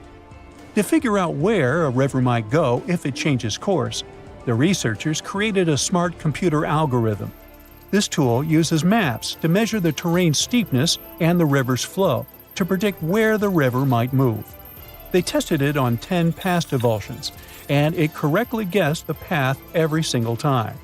Scientists hope they could use these findings to protect people living near rivers from sudden floods. Rivers changing course played a big role in creating one of the first organized administration systems in the world. Scientists found clues for this in the territory of ancient Mesopotamia. This name means the land between two rivers, and it was between the rivers Tigris and the Euphrates. People living there relied on these rivers for water, food, and transportation. Scientists wanted to figure out how these sudden changes in these rivers affected ancient people. To do this, they used 2 kinds of maps. The archaeological maps show how ancient cities grew over time, including what types of buildings people built. Certain buildings, like big palaces or city walls, could show when each city first had an organized administration. The second kind of map showed where the Tigris and Euphrates rivers flowed long ago. They often shifted, sometimes slowly, and sometimes very quickly and dramatically.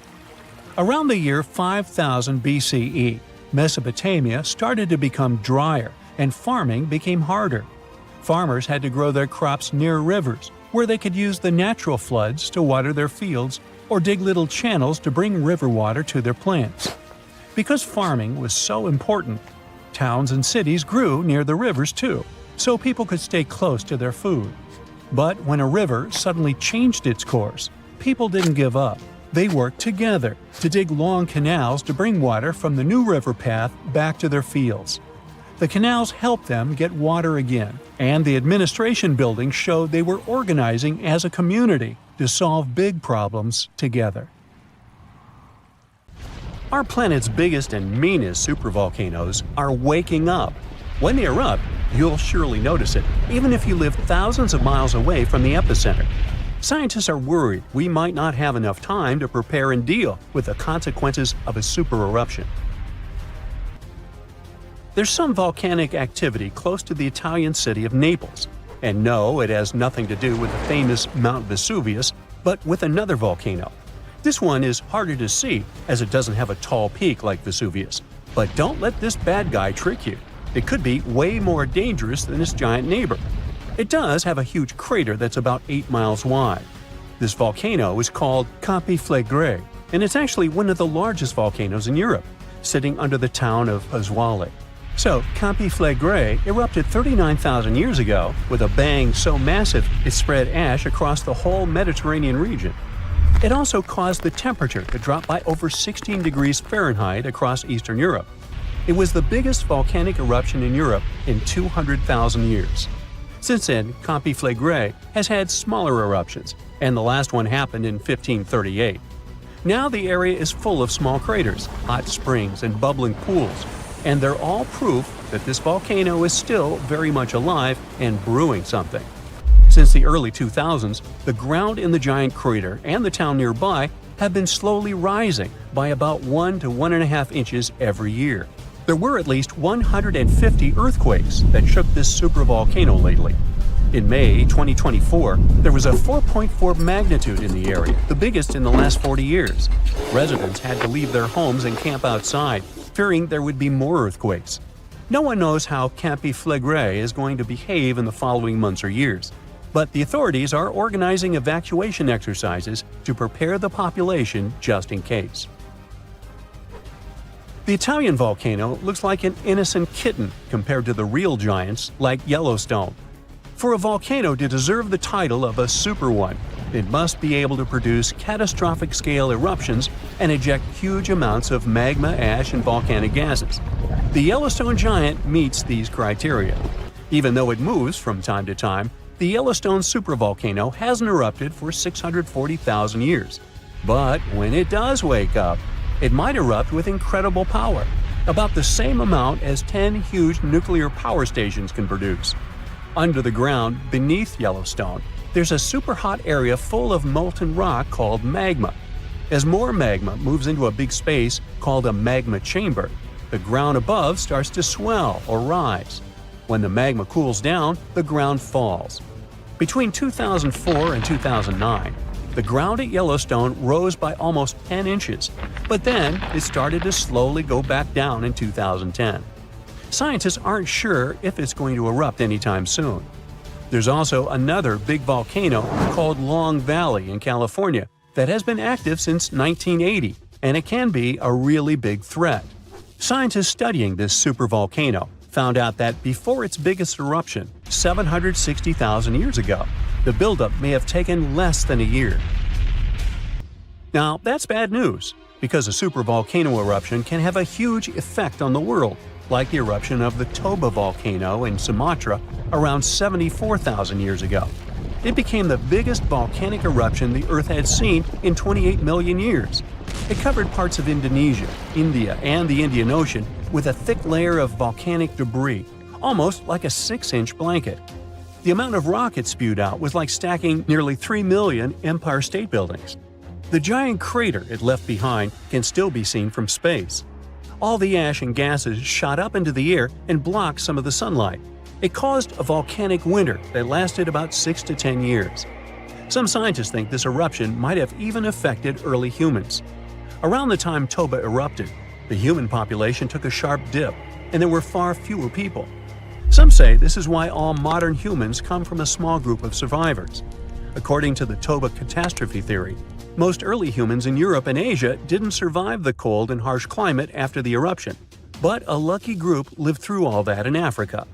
Not all scientists agree with this idea, and some archaeological and climate records show a different story. Another volcano that changed the world in a big way was Mount Tambora in 1815. The next year went down in history as the year without a summer.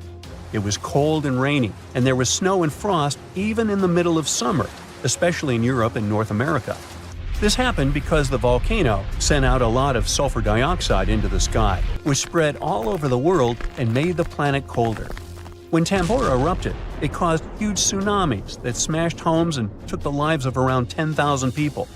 Afterward, about 80,000 more people passed away because of the consequences the eruption had caused in the world. The cold weather ruined crops, so food became really expensive. And because horses were the main way people traveled, the cost of oats that they ate went way up too. Some people even think this led to the invention of the bicycle in 1817 as a new way to get around. The eruption made the Earth colder for about 3 years. Now, even though the Tambora eruption was so powerful, Krakatoa, another volcano in Indonesia, stole the show when it erupted in 1883. It was just easier to spread information about it through telegrams and photos. Its final blast was the loudest recorded sound in history, and people could hear it on 10% of the entire Earth's surface. The eruption started a tsunami with waves about half as tall as the Statue of Liberty. Now, if we only had 12 months to prepare for a supervolcano eruption, it would be really hard to store enough food and get ready. But don't panic just yet. Supervolcano eruptions are very rare, and the last one happened 26,500 years ago in New Zealand. Scientists think that a super eruption happens once every 100,000 years on average. But the sad part here is that the Earth doesn't follow a perfect timeline. There could be clusters of super eruptions with shorter gaps between them and then longer quiet periods.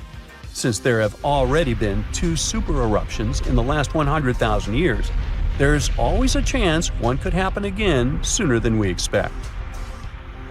Plus, although there are places like Yellowstone and Long Valley where we expect volcanoes to erupt, there are less obvious possible hotspots.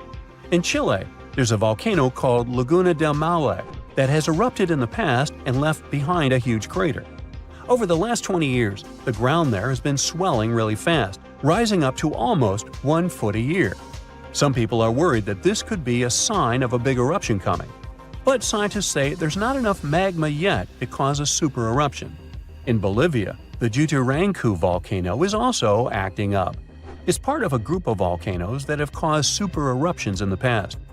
Since the 1960s, the ground around Jutarancu has been lifting, but the last eruption was 250,000 years ago. Even though the magma might be rising, it's not enough to worry about just yet. The chances of a super eruption happening during our lifetime are 1 in 1,400, which is pretty low, so you don't need to worry too much. But just like someone wins the lottery every week with very small chances, a super eruption could happen sometime in the future, and when it does, we'll need to be. If you've ever been to Yellowstone National Park, you were probably mesmerized by its geysers, which spew superheated water and steam high into the air. But an even more intriguing thing actually hides underground. I'm talking about that underfoot plumbing system that makes those grand eruptions possible. About that, there's good news. Recently, researchers have succeeded in mapping the national park's hydrothermal plumbing system with the help of a giant flying magnet. As a result, scientists have managed to document all these features in stunning detail. The thing is, Yellowstone houses the world's largest hydrothermal system. It contains over 10,000 features, like geysers, mud pots, hot springs, and steam vents. They're fed by a network of underground water pathways. Those get overheated by magma flowing underground. It causes the water to rise to the surface. Now, no one actually knows much about the workings of this system, but the newly created maps might finally shed light on it. Experts explain that their knowledge of Yellowstone has a subsurface gap. That's why it's often called a mystery sandwich. Scientists know quite a lot about the features on the surface because they can observe them directly. And they know what's going on in the magmatic and tectonic system several miles below the surface. But they haven't figured out what's happening in the middle yet. So, I must tell you about that giant flying magnet used for research. It's known as SkyTem. It was attached to a helicopter and flown over Yellowstone several hundred times, scanning the ground below. The magnet is made up of an 82-foot wide charged wire loop. Its main task is to generate a strong electromagnetic field. And since different kinds of material, like water or rock, respond to this field differently, scientists managed to create a few subsurface maps for the first time ever. The mapping technique also allowed the researchers to differentiate between magma and bedrock, since they have a bit different magnetic properties. And the team got a chance to see how the magma and water interact and create those mind-blowing geological features on the surface. The team got high-resolution maps to a depth of around 500 and 2,300 feet, and low-resolution maps showing what's going on at a depth of up to 1.5 miles. At the same time, the researchers think that the hydrothermal system itself may stretch as far as 3 miles below the surface. If they're right, it means they've only mapped the top half of Yellowstone's plumbing system. Anyway, remember how I said that scientists know pretty much about the bottom part of the Yellowstone sandwich? They have such a good idea about the tectonic plates and deep fault lines because the park's frequent earthquakes provide them with a lot of opportunities to study different phenomena. In July 2021, for example, more than 1,000 earthquakes rocked the area. These days, the team of researchers knows much more about some famous features, like the Old Faithful Geyser or the Grand Prismatic Spring. They've also found out that individual hydrothermal features on the surface can actually be connected to others, which can be as far as 6 miles away from them. Another interesting discovery is that even though Yellowstone geysers and hot springs vary in size, shape, color, volatility, and chemical composition, they are mostly fed by very similar underground sources. That means that the difference between the features appears closer to the surface.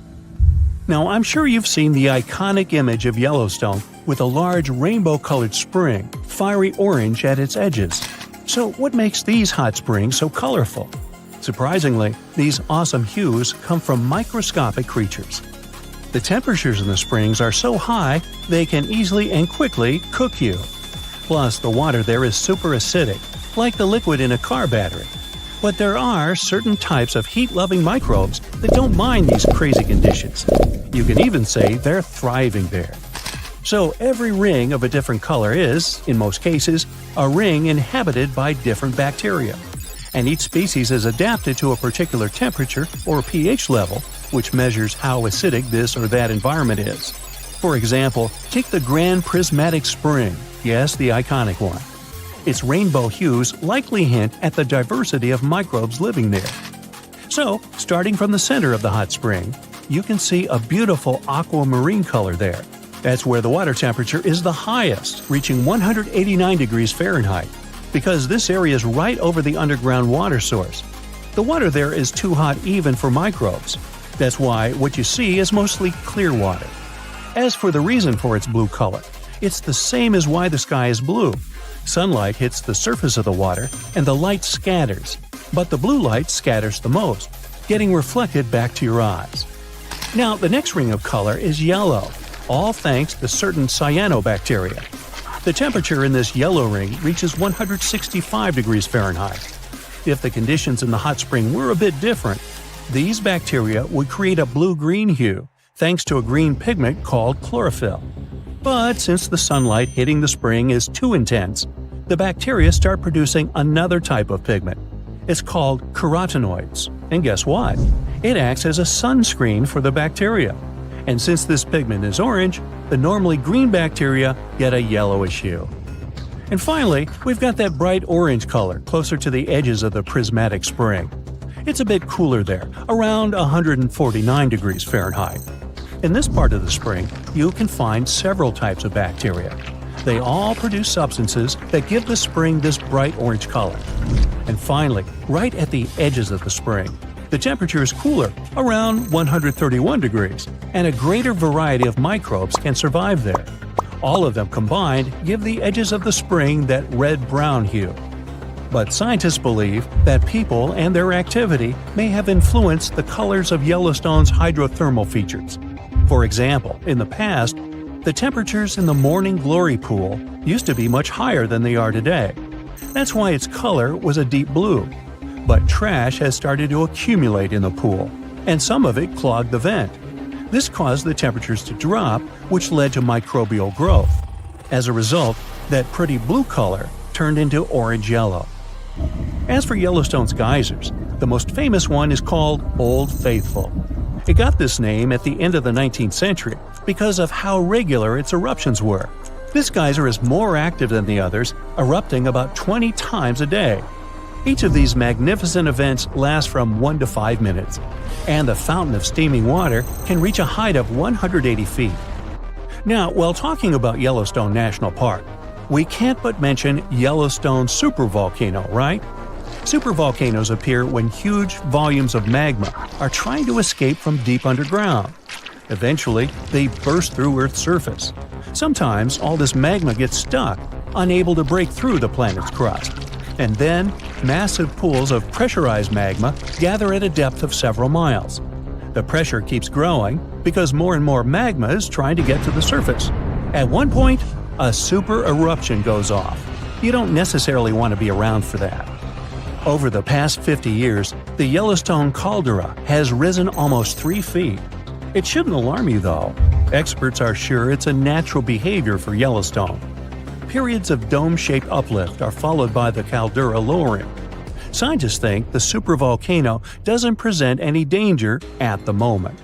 For an eruption to happen, the magma inside has to be at least 50% molten. With Yellowstone, this number is just 5 to 15%. Even better, a recent study made the researchers believe the hotspot might be in a state of decline right now, even despite all the breathing and dome-raising activity. There have been at least 3 other super eruptions in the history of Yellowstone volcano, They happened 2.1 million, 1.3 million, and 640,000 years ago, long before video. The most recent supereruption was dubbed the Lava Creek eruption. It formed the Yellowstone caldera after spilling out 240 cubic miles of rock, dust, and volcanic ash. No thanks, I'll pass. It's 9:59 a.m. when a man is jolted awake in his bed by a powerful, mysterious force. While he's trying to figure out what's going on, a giant 100-foot-tall column of water is already surging toward his hometown. In 20 minutes, most of his friends and family members will lose their lives when a sky-high wall of water sweeps away buildings, trees, and cars. And it can happen to you at any given time. It's the day after Christmas in 2004. Thousands of tourists from Europe and America are enjoying tropical beaches in Thailand, Sri Lanka, and Indonesia when a powerful undersea earthquake strikes off the western coast of northern Sumatra, Indonesia. It's a 9.3 magnitude earthquake, the most powerful ever recorded in Asia. It triggers one of the largest tsunamis in history, the Boxing Day tsunami, which will take the lives of 230,000 people within a few hours. The city of Banda Aceh in Sumatra, Indonesia, home to 260,000 people, is the closest to the earthquake's epicenter. In less than half an hour after the quake, huge 10-story tall waves crash into the city. More than 60,000 people lose their lives immediately. The destruction is so severe that almost no one in its path survives. Next, the tsunami hits Thailand. The waves, rushing at a mind-boggling 500 miles per hour across the Indian Ocean, reach the shores of Phang Nang and Phuket about 90 minutes later. Despite such a significant time gap, both locals and tourists are caught totally off guard. Many beachgoers even walk out onto the beach, curious about the strangely receding sea, only to be overtaken by a towering wall of water. Nearly 5,400 people, including 2,000 foreign tourists, won't survive that day in Thailand. An hour after Thailand, the tsunami hits southeastern India near Chennai. Debris-filled waves push miles inland, taking the lives of more than 10,000 people. Sri Lanka faces even worse devastation. The island will lose over 30,000 people, and hundreds of thousands will become homeless. The tsunami's incredible strength is evident even far away. 8 hours later, it claims its last victims in South Africa, 5,000 miles from the quake's epicenter. There, rogue waves catch swimmers off guard. Researchers from NOAA's Center for Tsunami Research explain that the destruction was due to the sheer power of the earthquake. It originated from a megathrust fault. That's where heavy ocean plates dive beneath lighter continental plates. These faults are the largest in the world and lie underwater. The 2004 earthquake ruptured a 900-mile stretch of the Indian and Australian plates, 31 miles beneath the seafloor. Plus, instead of one quick jolt, the quake lasted for 10 minutes and released an unimaginable amount of energy. During the shaking, massive sections of the seafloor moved upwards by 130 feet. That's a lot. Such a sudden movement set colossal waves rippling across the ocean. Imagine it like dropping a massive pebble into the water. The thing is, tsunami waves aren't like those surfing waves you may imagine. No, they look like a fast-moving whitewater river that floods everything in its way. If you get caught in those raging waters, it's almost impossible to survive. If the powerful currents don't pull you under, floating debris will. That's the reason why, during earthquakes, there are usually many injuries and fewer lives lost. With tsunamis, it's the opposite. There's way fewer injuries than fatalities because it's too hard to survive. Catastrophic tsunamis like the one in 2004 are rare. That's why India and Sri Lanka had no record of such disasters. This lack of experience, combined with the absence of warning systems, made the consequences of the disaster even more tragic. People didn't feel the earthquake because they were far from the epicenter. And with no natural warning signs, no official alerts, and no history of tsunamis, the waves that hit crowded coastlines had devastating effects.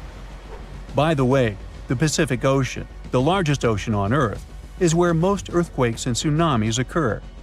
Locally damaging tsunamis strike somewhere in this ocean about once every 1 to 2 years. 76% of the recorded fatal tsunamis happened in the Pacific, and 99% of tsunami casualties are caused by local or regional tsunamis, which occur more often and hit quickly. But then a question arises: could a tsunami as devastating as the Boxing Day one happen again? Unfortunately, the answer isn't very straightforward. A warning system has indeed been established in the Indian Ocean. Its goal is to alert coastal nations of potential tsunamis. But human behavior is still a critical challenge. This became clear during a real-life test in 2012. That's when many residents of Banda Aceh, Indonesia, simply ignored evacuation towers after a tsunami warning. People never seem to learn, huh? The Indian Ocean Warning Network uses undersea pressure sensors placed near tectonic plate fault lines. These sensors detect any changes and transmit data to surface buoys, which then send it via satellite to control centers on land. Authorities analyze the information and decide whether to issue warnings and evacuate at-risk areas. Aceh, located on one of the world's most active fault lines, implemented additional safeguards. They installed sirens in coastal cities, and people get alerts on their cell phones. Plus, there are evacuation towers, reinforced concrete structures capable of holding 500 people. They are special safe zones. Authorities did test how well prepared people were. In 2009, 18 Indian Ocean countries participated in an evacuation drill, simulating a large earthquake. Thousands of coastal communities took part in this drill, and officials concluded that the exercise had been a success. Fast forward to the system's first real test in April 2012. An 8.6 magnitude undersea earthquake west of Aceh triggered tsunami warnings. And even though there were no significant waves, the whole situation revealed critical flaws. Many residents ignored evacuation towers, choosing instead to flee by car or motorbike. This led to citywide traffic jams, with people getting stranded in areas vulnerable to a potential tsunami. It was chaos. Some residents even went back to the beach to look for the signs of a tsunami, which is a life-threatening mistake. So apparently, there is still a lot of work to do when it comes to tsunami survival. But what you need to know by heart is the signs of an impending tsunami. First of all, it's severe ground shaking. Strong earthquakes near coastal areas can generate tsunamis. If you notice that water on the beach starts to recede at an alarming rate, exposing the ocean floor, reefs, and stranded fish, run. Then there might be unusual ocean sounds. Keep in mind that a loud roaring noise, resembling a train or jet engine, may accompany an approaching tsunami. If you notice any of these warning signs, do not wait for official evacuation orders. Leave low-lying coastal areas immediately and move to higher ground as fast as possible. If you're at home, make sure your family members know about the tsunami and follow official guidance. You should remember that locally generated tsunamis may strike within minutes. You have to act quickly. If it's a distant tsunami, you may have more time to evacuate. If you don't have an opportunity to move inland, hide in high reinforced concrete buildings. Avoid staying in small buildings or homes in low-lying areas. If you're on a boat, stay offshore. Tsunami activity isn't as dangerous in deep water, so avoid returning to port during a tsunami warning. If you're already in port, check with harbor authorities for guidance. If it's possible to move to deep water, do it in an orderly manner. It may be safer for small boat owners to leave their vessel and move to higher ground. And always, prioritize moving to higher ground over saving your belongings. If you live in a coastal area, you can take some measures to protect your property in advance. Since most tsunami waves are under 10 feet, you may consider elevating your house. It can reduce damage. You can also consult an engineer to assess and reinforce your home. And finally, don't forget to protect outbuildings too, and create fences that will allow animals to reach high